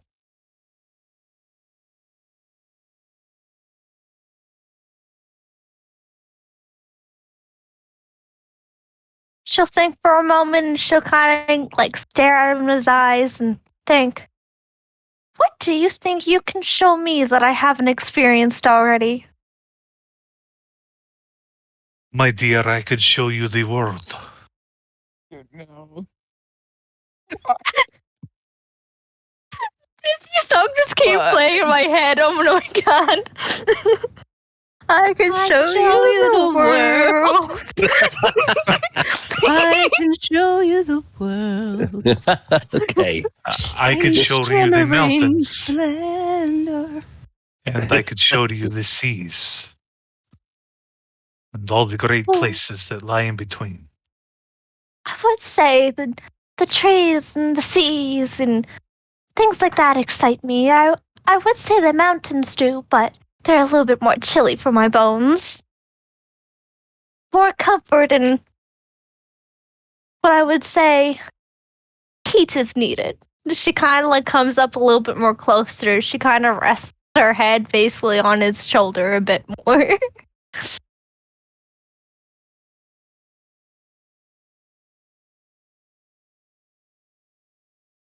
He was taking steps forward, so she did the same.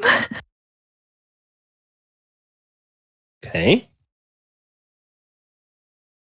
Make a perception check. Oh god. Okay. Yeah. Oh wait, no, I'm good at this. Yay! Okay, yeah, 21. You said you put your head down on his chest, you said? Closer to his chest. Closer to it, okay. Yeah. You noticeably feel that his heartbeat is increased.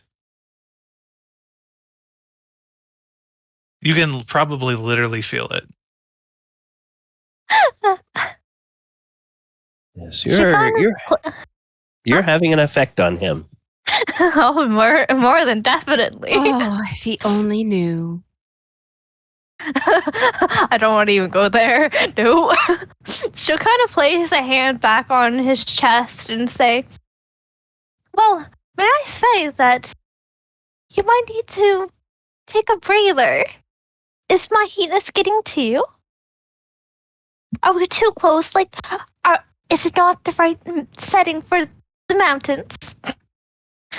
She kind of chuckles. On the mountains, a lot cooler, so you have to bundle up with another person to keep body heat. So she'll kind of like peer away a little bit teasingly to see what it'll do. He'll say, my lady, I am not, as they say, fragile. And if I'm being honest, I wish that I could be even closer to you in many ways.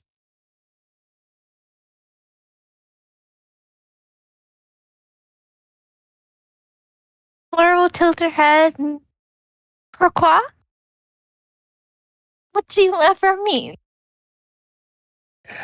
So, Now. Elora, it's a little bit difficult because I know that the images you guys gave us before, in the picture that you have in your mind of your mask, how much of the sort of shape and structure of your cheeks and chin and everything are visible with the mask that you have on? Does it sort of disguise the, somebody that would recognize you? If they started thinking about it, would they recognize, hey, those are Elora's cheeks? That's Elora's chin. Her cheek definitions and things like that are hidden from the mask. The only things the mask shows is her forehead, which who can really tell whoever by their forehead. Sure, her eyes are purple, but people think it's more of a magic illusion, so who knows if that's actually her eye color. Her cheek definition, which she does have high cheekbones, so they're hidden from the mask, which it covers about half the cheek, so in the middle of the ear down, it's all her face, which she has a really nice lipstick on, but it still shows like the color changing of if she gets a little bit more embarrassed or heated, her lips go a little bit more of a reddish color, or If they're not, they go a little bit more tamish pale.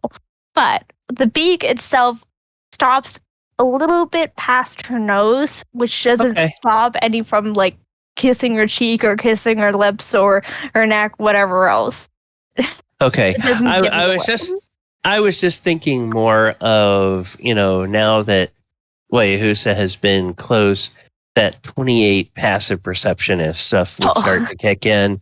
But the fact that the tops of your ears are covered, so you wouldn't be able to see the elfish, the flowers are covering elf that. influence, on the ears, you wouldn't notice that.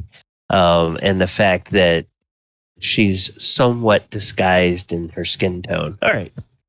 That was the only question I had. Continue. Okay. What was the last thing she said? I'm sorry. To Oyo? Could you say that again? Thinking. Was it the mountain stuff in the heat? No. No. You said that. What do you mean, I think? Okay. Yeah, what do you mean? When you say that... Sorry. Your left hand and his right hand, he slowly interlocks his fingers with yours. And he'll say, "Now who has to figure out the mystery?" She'll kind of chuckle, she'll kind of look around and squeeze his hand a bit and say, "I still think the mystery's on your hands." And she'll kind of like indirectly say, "Yeah, you literally have a mystery in your hands." She'll go back to going a little bit closer to him and basically pulling him closer, trying to pull him down a bit so they're more of an equal height. May I say, do you enjoy the job that you work with? I feel like you explore a lot and that type of thing, or are you cooped up in the same castle or whoever you work around? No, my job allows me to be quite free. I could not honestly withstand being locked in the room all day. I need space and the freedom to roam, if you will. And I do enjoy my job, but it's very stressful. That's why I love these types of events, because I find it very... Lets you be free in a way. Yes, indeed. Gets you to act like no stress is around, something to just breathe, move, and do whatever you wish without consequences. Or so you think, anyway. Well, she kind of chuckles and looks back and says, "I know a few ladies have been drinking way too much and been embarrassing themselves, oh my." Oh no. She mentions that, and he's like, he kind of snaps out of it for a second, and he realizes that, like, oh, she's kind of throwing him off the mood for a second, but he'll try to recover. And yes, it looks like a lot of people here are having a uninhibited good time. I do have to say, I'm more enjoying my time than I think anyone else is in the moment. He looks her in the eyes, and there's something familiar there, but he can't place it. And it only drives him forward. There's almost like a gnawing hunger to just find out more about this woman. He just cannot. He's a little bit baffled, and he'll say,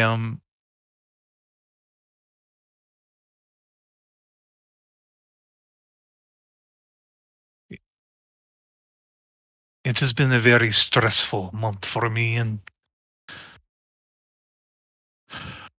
I've seen many beautiful things, and tonight particularly with the stars and the clear sky moves me, but you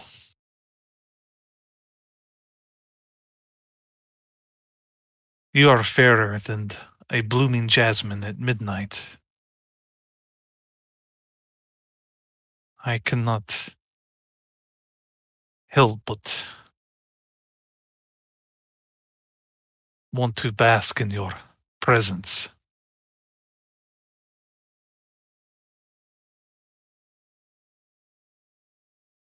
I do have to say, jasmines are very pretty, especially in the moonlight glistening off their beautiful petals. So, some of those would be quite wonderful.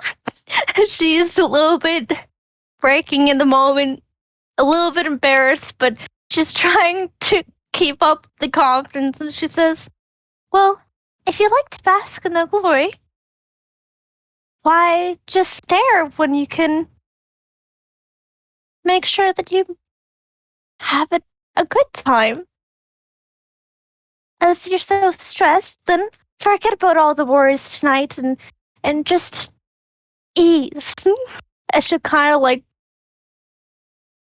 as one of her hands are still wrapped in his hand, the other one will kind of go and rub his shoulder, trying to like calm him down in a way.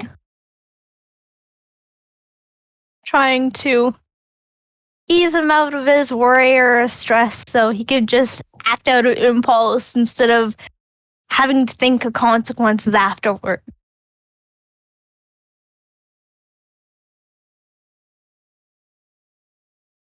And Oyohusa, somewhere in the 28 perception, passive perception, somewhere you register that there's a slight change in the music, and you recognize this is kind of, oh, it's getting ready to go into the final verse of whatever song they're playing.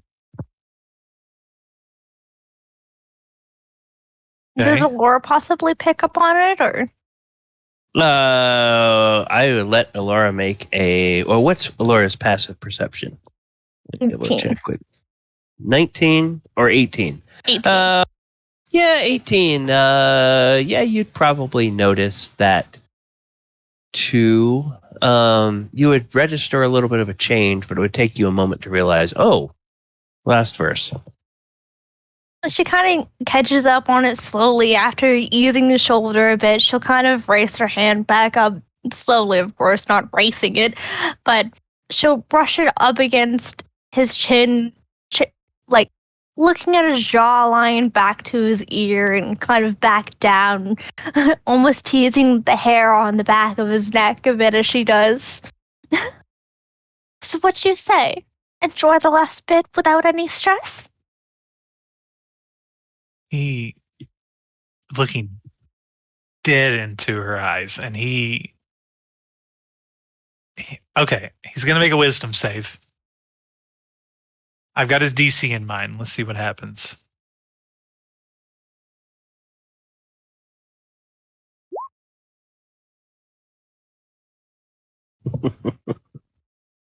Okay. Oyohusa slowly leans in. And he gets about 2 centimeters away from your lips. And he softly rubs his nose into the tip of your nose. Almost like a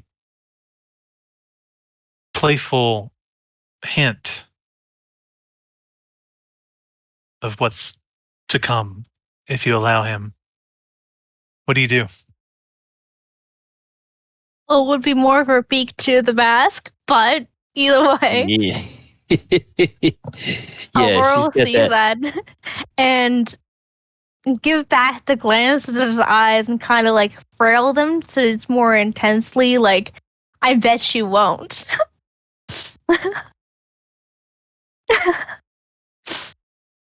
Oyohusa begins to kiss this mysterious woman. Softly and slowly at first.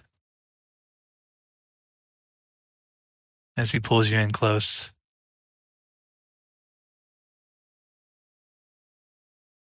Okay. Kind of mutter and Elora. say, "You don't have much time for the dance left." Just to kind of giggle a bit, and she'll go in a little bit harder than just seductively small kisses. Trying to raise his heartbeat a little bit more than what she was already. And Fully does not. I mean, he can't resist, and so he begins to kiss her a little bit more forcefully and slightly Frenchy, but not crudely. It's a very delicate, very sensual kiss. okay. And Timing it as with the end of the song, which I'm guessing what you're going to say soon, she'll kind of take a step back, but as she does, she kind of bites the bottom of his lip and kind of draws it back with her. She kind of lets go, and she kind of looks him up and down. His eyes widen and he says, Elora? and as Elora's name escapes from Oyohusa's surprised lips, the five of you in different parts of the ballroom, the five of you experience reality shudder. There's a blink, and then there's another blink, and then there's kind of like a stutter. And each one of you feels like you are being stretched incredibly thin. And then you have this sensation of passing through what feels like a tunnel made entirely of plaid. You recognize... Does it have to be plaid? You recognize by the physical, visceral feeling that you have been grabbed by some kind of teleportation effect. But it's a different kind of teleportation effect than you have ever experienced. And when you arrive wherever it is that you all have been teleported to, the ballroom is gone. The other people that were at the dance are gone. The five of you as party members are there. And you are standing in what looks like a large lobby that you can see a couple of columns, and you can see a nice chandelier, although you can't see what the chandelier is hanging from. And then kind of off in all directions except straight in front of you, the horizon just disappears into like blackness, utter blackness. And what's in front of you is a little dais, and almost like a lectern. And standing behind that lectern is a goblin. And this goblin is wearing a formal tuxedo and has a silk top hat on. And he has a ledger in front of him on this dais. And he looks up and he says, excuse me, names, please? All in our costumes? Excuse me, ball, please? Oyo is still freaking caught off guard here. Are we still in our costumes? Yes, all five of you are still in your costumes.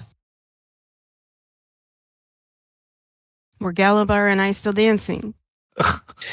Yeah, you are kind of reaching the end of the dance, and you're there holding each other in the dance pose and kind of looking around, and oh, hey, there's Adamant right there, and that's oh my gosh, were Elora and Oyohusa just kissing? Anybody else but us 5? Nope. A little bit of a draw of blood the from 5 of Oyohusa. you and the 5 of you and the goblin. I'll say in Goblin to him, "Excuse me, where are we?"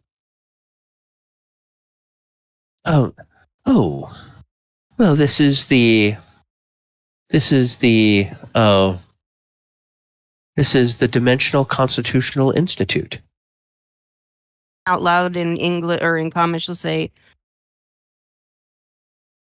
that again. I'm so sorry. What was it? Dimensional Constitutional Institute. Dimensional Constitutional Institute. I'm going to put it in Discord for you guys. And I mean, she's kind of still altering her voice just a little, and she's just like, "What in the world is that? Should that mean something to the rest of us?" Well, if you all will give me your names, I can I'm afraid hopefully help to clear that up for you. I'll see if you're on the guest list. What? She looks over at Galibar.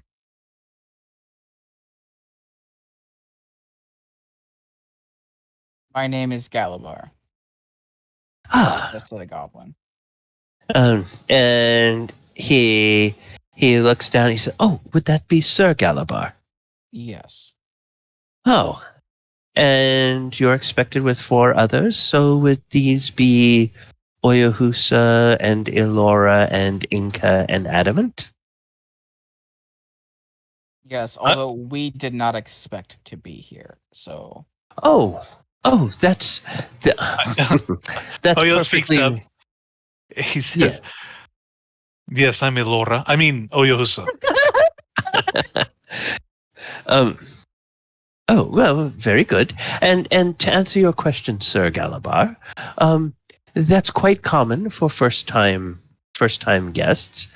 Most of the time when you come here, it's rare that you expect to be here. But yes, you are expected in the arbitration offices of the Dimensional Constitutional Institute, or as we all come to say around here, the DCI. Why do I feel like this is an episode of Loki out of character? Oh my god. Yeah, TVA. Oyohusa realizes he's still holding Elora's hand. He's like, yeah. And he turns and looks at them and goes, well. Elora wouldn't be even thinking about holding hands with Oyohusa at the moment and says, "Well, we were expected at this party, which you may or may not have known of, and I would like to have, hello, ball back, please?" He consciously lets go of her hand, not out of shame, but just out of like just the awkwardness of the whole last few moments. Like, what the hell is going on? She'll kind of feel her hand drop off of Oyo, so she'll kind of look down and look at him and kind of blush again and shoot back to the little goblin. Like, you want to kill that goblin? And the goblin says, "Oh, well, I'm sure we can get you right back to your party. What are you as soon as arbitrating? What needs to be arbitrated? I'm sorry, sir, but this is highly irregular, you were going to say? Highly irregular? Unwanted right now. Where are we? What is this all about? Be frank, please. Before we take another step. Sir, I am merely the doorman. The court decides who is supposed to come. You are not. Court? You are the court of arbitration. What are we being arbitrated? I believe you are actually the arbiters. Arbiters? Yes, I believe that you are involved in actually settling the dispute, not one of the parties to the dispute. I believe you have been summoned as something of a team of experts, if you will. Very well. Let's get on with this so that we can get done. Yes. Follow me, please. And says, and by the way, lovely costumes. You all Thank you for really ruining must the be surprise. the talk of the town. And he leads you down a corridor, and he takes you to you go past several different sets of double doors on either side, and they have windows set into the doors, and they're dark.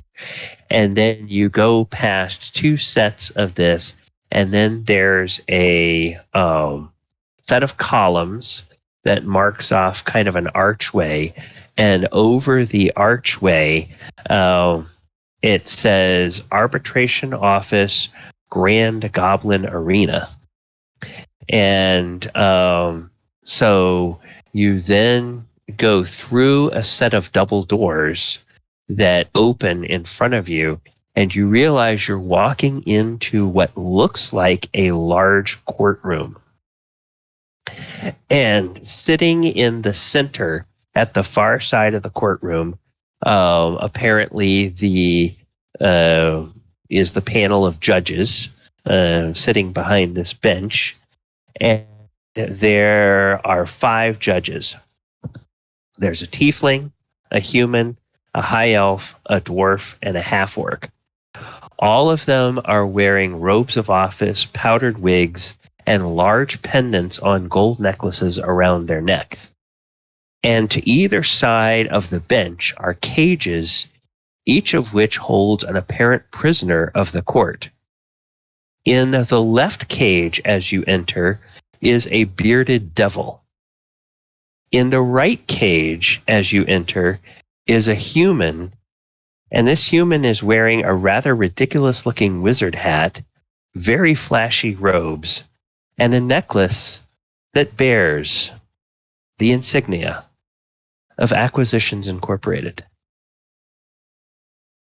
Now, sitting in front of the bench and facing you are 2 entities. Entities? No. I'll come out and say it plainly. 2 deities. They are sitting side by side, both looking a little annoyed to be here and resigned to whatever decision the court has handed down. The deity on the left is none other than the Lord of Tyranny himself, Asmodeus. The deity on the right is Tymora, the goddess of luck. And as you all walk in, the dwarf judge on the bench kind of grumbles and says, "Ah, there you are. About time you showed up. I'm the Right Honorable Arbiter of Law, Gilgrak Greyspine, and I have been appointed to brief you in this matter. In the sanctioned Goblin Arena match, number 52T473J221, the proxy champion of Asmodeus, the bearded devil Agonek, lawfully defeated the proxy champion of Tymora, a human called James Winifred Darkmagic III, in head-to-head play. However, using a loophole in the laws that we will now need to discuss and close for future matches, the loser managed to access his anti-card during the game and then the high elf judge cuts in, Arbiter Gilgrog. These individuals do not need to have the entire case history read to them. And then the elf turns towards you. I am the Right Honorable Arbiter of Law, Irina Yarklin. Both of the participants of the match have been found in contempt of the laws, and their sponsors, I believe you recognize the powers named Asmodeus and Tymora before you, have named and agreed you as the agents that are to be sent to remedy the situation. And Tymora then speaks up, turning towards the bench. May I address the adventurers, Your Honor? She asked the bench. And Arbiter Yarklin nods, and Tymora addresses you. You are the first ones who came to mind because my champion on your plane, Omniferous Hereward Drawn, often raises your name in his prayers to me, wishing that he could be as accomplished as you are. Since this is a job that both my esteemed colleague, she says, indicating Asmodeus, and I want done correctly and today, we decided you would be just the people for the job. Asmodeus nods and says, and I agree to you being named as agents of recovery because it has come to my attention that her champion is trying to entice you into a contract with his organization. And he nods to Adamant. As a fellow adherent of law, I just want you to be fully aware of what you'll be getting yourself into if you join this organization. And he turns to Galibar and he says, you as well, Sir Galibar. Congratulations. And then he turns a grim smile towards Tamora. And the High Elf Judge says, Adventurers, we have learned where Jim Dark Magic sent the torn pieces of his 2 antique cards. They are in his childhood home, Dark Magic Estate, in a place, some strange place called New Hampshire. Our divination has shown us that he also keeps a creature known as a tape elemental in the basement of his home, where all the pieces of the card can be reassembled and the card can be returned to a pristine state that makes it ready for play once again. And then a stone giant bailiff steps to the bench and receives several small items from the High Elf Arbiter. And this stone giant moves over and kneels down in front of you on one knee to hold these items out before you in the palm of his huge hand. And there are 7 small envelopes of a strange design. They each appear to be open on one end, and they are made of 2 pieces of flexible material. One piece is like very thin leather, colored a red color to match the robes of the arbiters on the bench. And the other piece looks like a piece of flexible crystal because it's completely transparent. And then the High Elf Arbiter tells you, now take the sleeves that the bailiff is offering you, and we will send you to Dark Magic Estate. No. And Enka says no. Enka says no. And Timora and Asmodeus, they kind of look at each other and they kind of smile. And then they say, oh, they think that no is an option.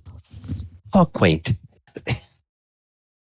I just picked up. He's like, what in the 9 hills and the 7 heavens does this have to do with us exactly? I don't understand a word that you're saying.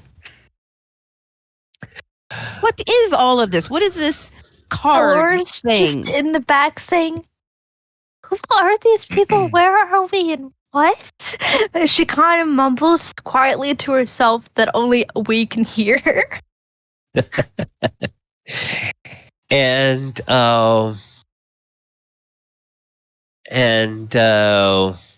Timora says, well, it is, if you must know, it is all Omendron's fault. Omen was supposed to play in a match, but he decided to go to a ball instead. So he let Jim play for him. And Jim cheated. And because Jim cheated, we're now in this situation. Adamant looks at Jim. Just shakes his head slowly. Yeah, and Jim is just sitting there in his cage, kind of his head down. He's not even making eye contact with anybody. We're all kind of raise our hands. What is this card thing? Let me get this straight. Massy whatever this place is you want to send us. So there was a competition, and somebody cheated on the mortal plane, and now it's somehow a divine matter. Am I getting Why, this? yes. Why, yes. It's the Grand Goblin Arena.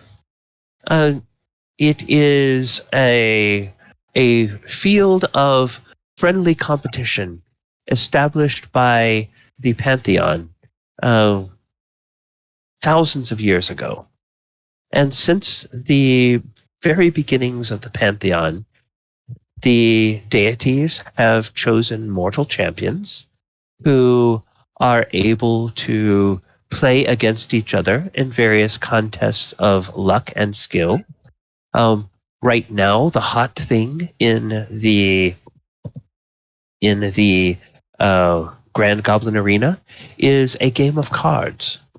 Cards are hot. What is this hot thing? I've never heard of it. You guys have terrible marketing. What is this card?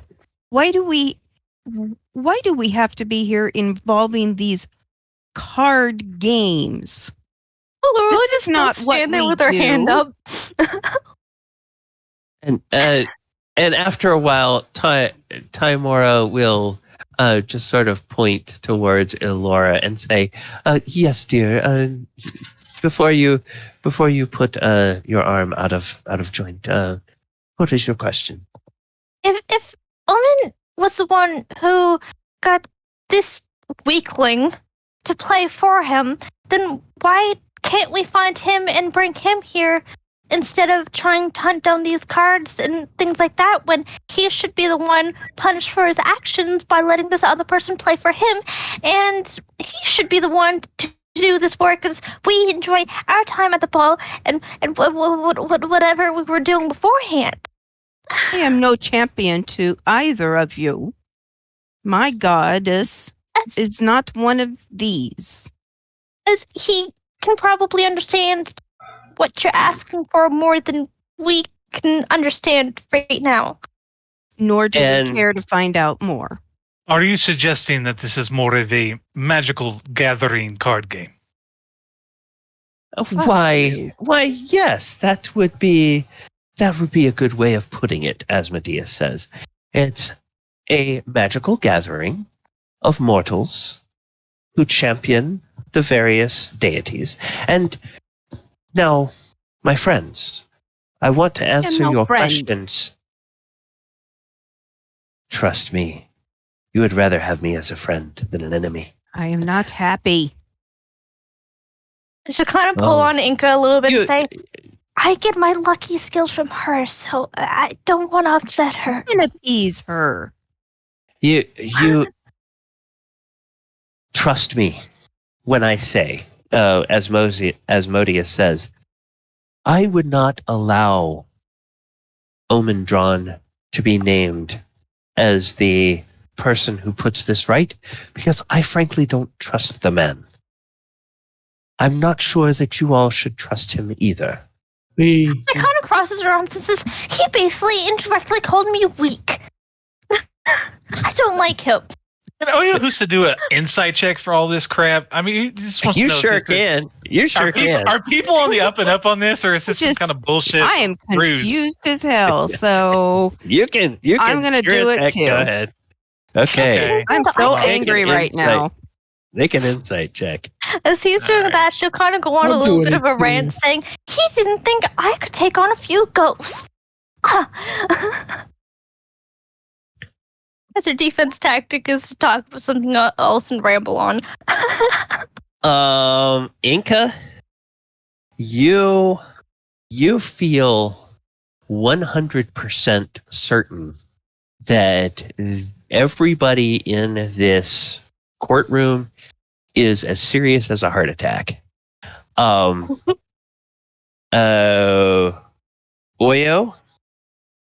you have heard a lot of stories, and just sort of the vibe and sort of the feeling of power that is emanating off of these two entities that are sitting basically at what would be lawyers' desks in front of the courtroom bench.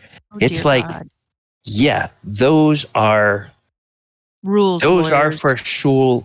Those are for sure deities.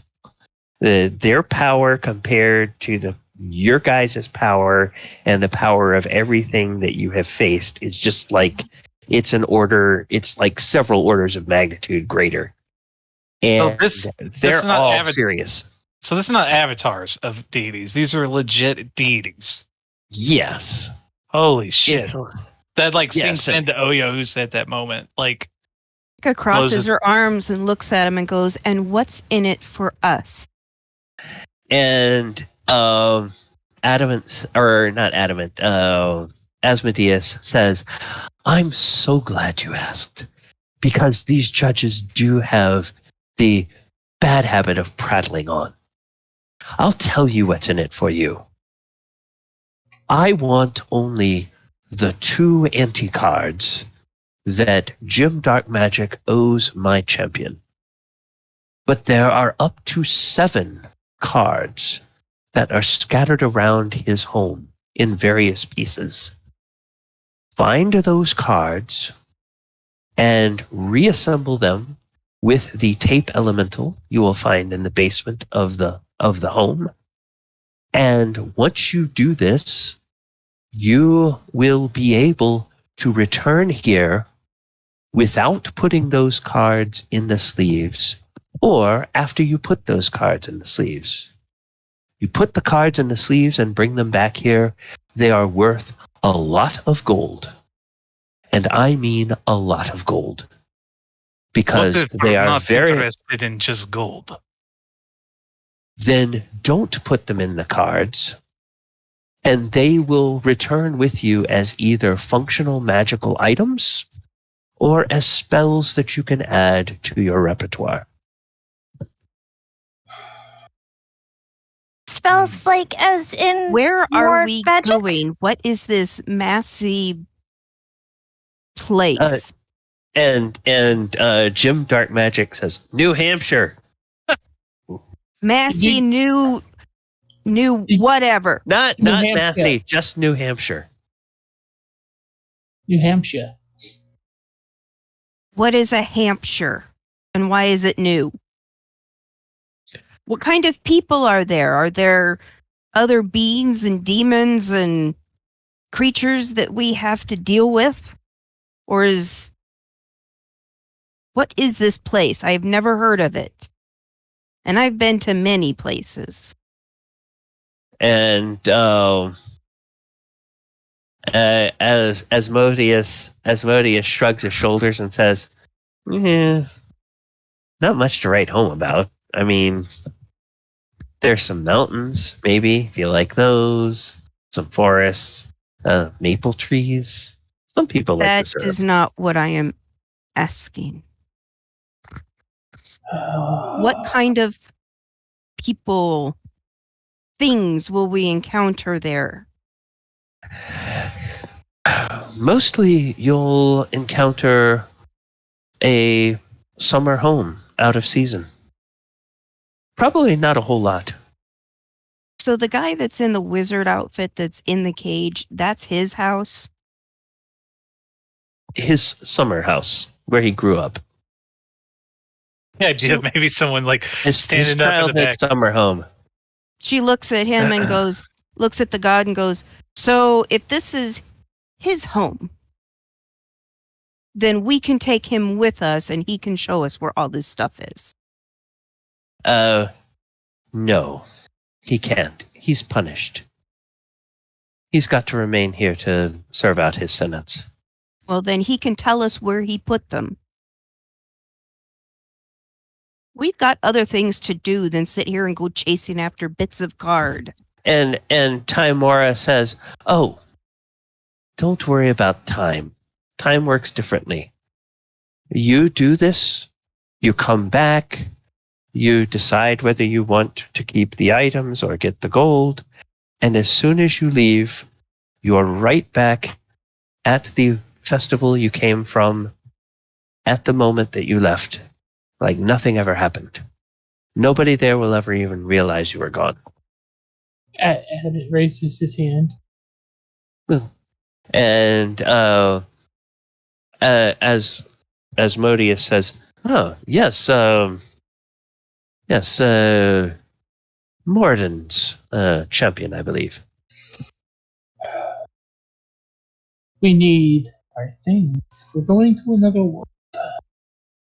Yes. Oh. She pats her dress. Oh, I'm sorry. You happen to have caught us without our gear. And Asmodeus snaps his fingers, and five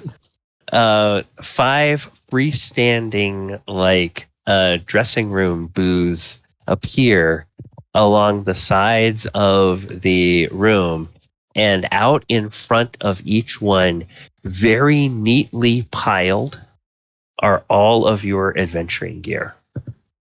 And each of these booths has curtains that you can go in and close for privacy, and to get changed out of your costumes and into your adventuring gear. I came prepared. She'll kind of pull out the wand of magic missiles from her shoe, and then she'll kind of uncloak her bracelet and says, "Oh!" And it's wait, I still need my armor. Galibar literally holds up his bag of holding that had all of his stuff in it. Yes. And Asmodeus says, "Very smart, Sir Galibar. I know you'll go far. Unprepared. I know you'll go far in Bahamut's service. That one is almost as much of a stickler for rules as I am." She'll kind of huff and says, "Well, I just couldn't hold a bag of holding like that, no." Oyohusa just sighs and he starts undressing. And he's like, "I'm going to need to leave this here. It's quite valuable." And it will. And the judges and the deity say, "It will be perfectly taken care of." Grom and his associates, and now you see two more stone giant bailiffs step out from the shadows. Nobody will touch anything while you're gone. Elora will just blush even more after she just sees Oyohusa just start stripping right in front of everyone, oh no. Pretty much Enka just figures she's just going to add to the pure embarrassment and just start stripping down. Elora look at one of them and two of them. Does anybody say anything? Is this what we're supposed to be doing? Meanwhile, the whole time she's doing it, she's glaring at the gods. Okay. Well, wait, you're hate stripping the gods? Wow. All right. And as you guys are getting changed, we are going to go ahead and leave our session there in the middle of all of this chaos. Well, people stripping Elora very confused, and Galibar and Adam just being what? No, Adamant would just take his suit off and put it away.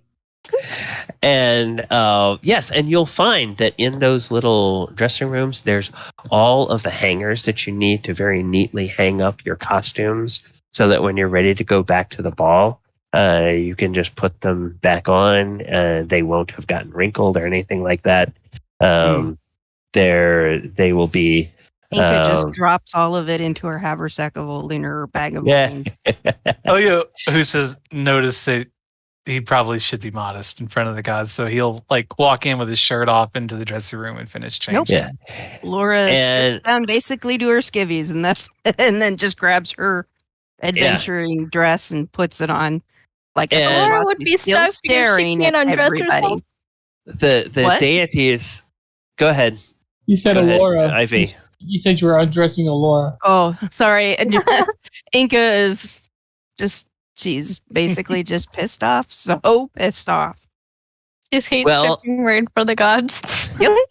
Yeah. The deities, of course, being used to the birth, death, and all of the in-between times of all sorts of humanoids, they seem to completely ignore. She's making the jerk in the top hat. cage. Oh, Really uncomfortable. Except for the time that he corrected about New Hampshire, he hasn't said anything, and he's still sitting there, just his eyes on the ground. He's not paying attention to anything. He is hanging his head in shame. And of course, the bone devil is just like looking bored. He looks over at the kid and is like, "I hope you're happy." Laura's just standing there like, can I get some help? She kind of like points to her back because she can't reach to untie I'm sure Oyohusa will be more than happy to help you, sweetie. He's not there. He went to the changing room. She goes right to her face and she shakes her head like, no. Adamant reaches over, pulls the string. Okay. She'll hold the top and then she'll like embarrassingly go to one of the rooms as well and get changed. And Galibar just takes off his mask and puts it in the bag of holding, and then it's done. Okay. And with that, we have reached the end of our session. Join us next time to find out what happens when they are sent on this errand, if you will, by, you're on a mission from the gods, and see how this all turns out. What is all this about?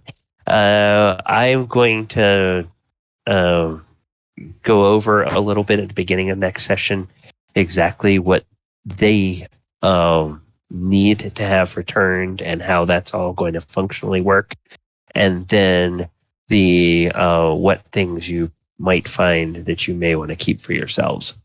So at least Adamant knows that Asmodeus is gonna be a stickler for the whole deal. Yes, actually, both Galibar and Adamant would know that when Asmodeus makes a contract, he holds everybody, including himself, to every single letter of that contract. Yep. And if it's a contract made in a binding agreement that includes other gods, he's probably not going to try any funny stuff because he knows that the other gods would catch him in any of that. So, Timora, a bit of a strange thing, but at least one of you has a tangent connection to her. I think so. I'm pretty sure. Yeah. All right. And that's going to do it. So, viewers, thank you so much for hanging out today. This was a long anticipated session by the players, and something that they have very much been looking forward to. Guys, I think you did a great job with it. I loved how all of you had your little moments to shine in the session today. And coming up tomorrow at 8 p.m. here on this channel, we are going to be doing another Monster Monday. And I have decided that what I'm going to be looking into tomorrow night is the Rakshasa. The Rakshasa is a fiend that comes into D&D out of the mythology and lore of ancient India. And it is a very interesting type of creature. And we'll have fun looking at how it has evolved over the different editions of D&D and ways you can use it in your campaigns and how you can reskin it and all this, that, and the other. And join us again Thursday night for Sword Coast Chronicles. And then I think we're back next weekend. I just need to double check. And let's see, August. Yeah, so Saturday and Sunday. Yep, Sunday's a road game.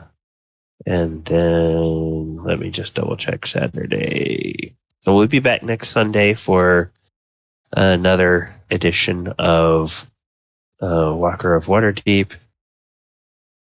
And then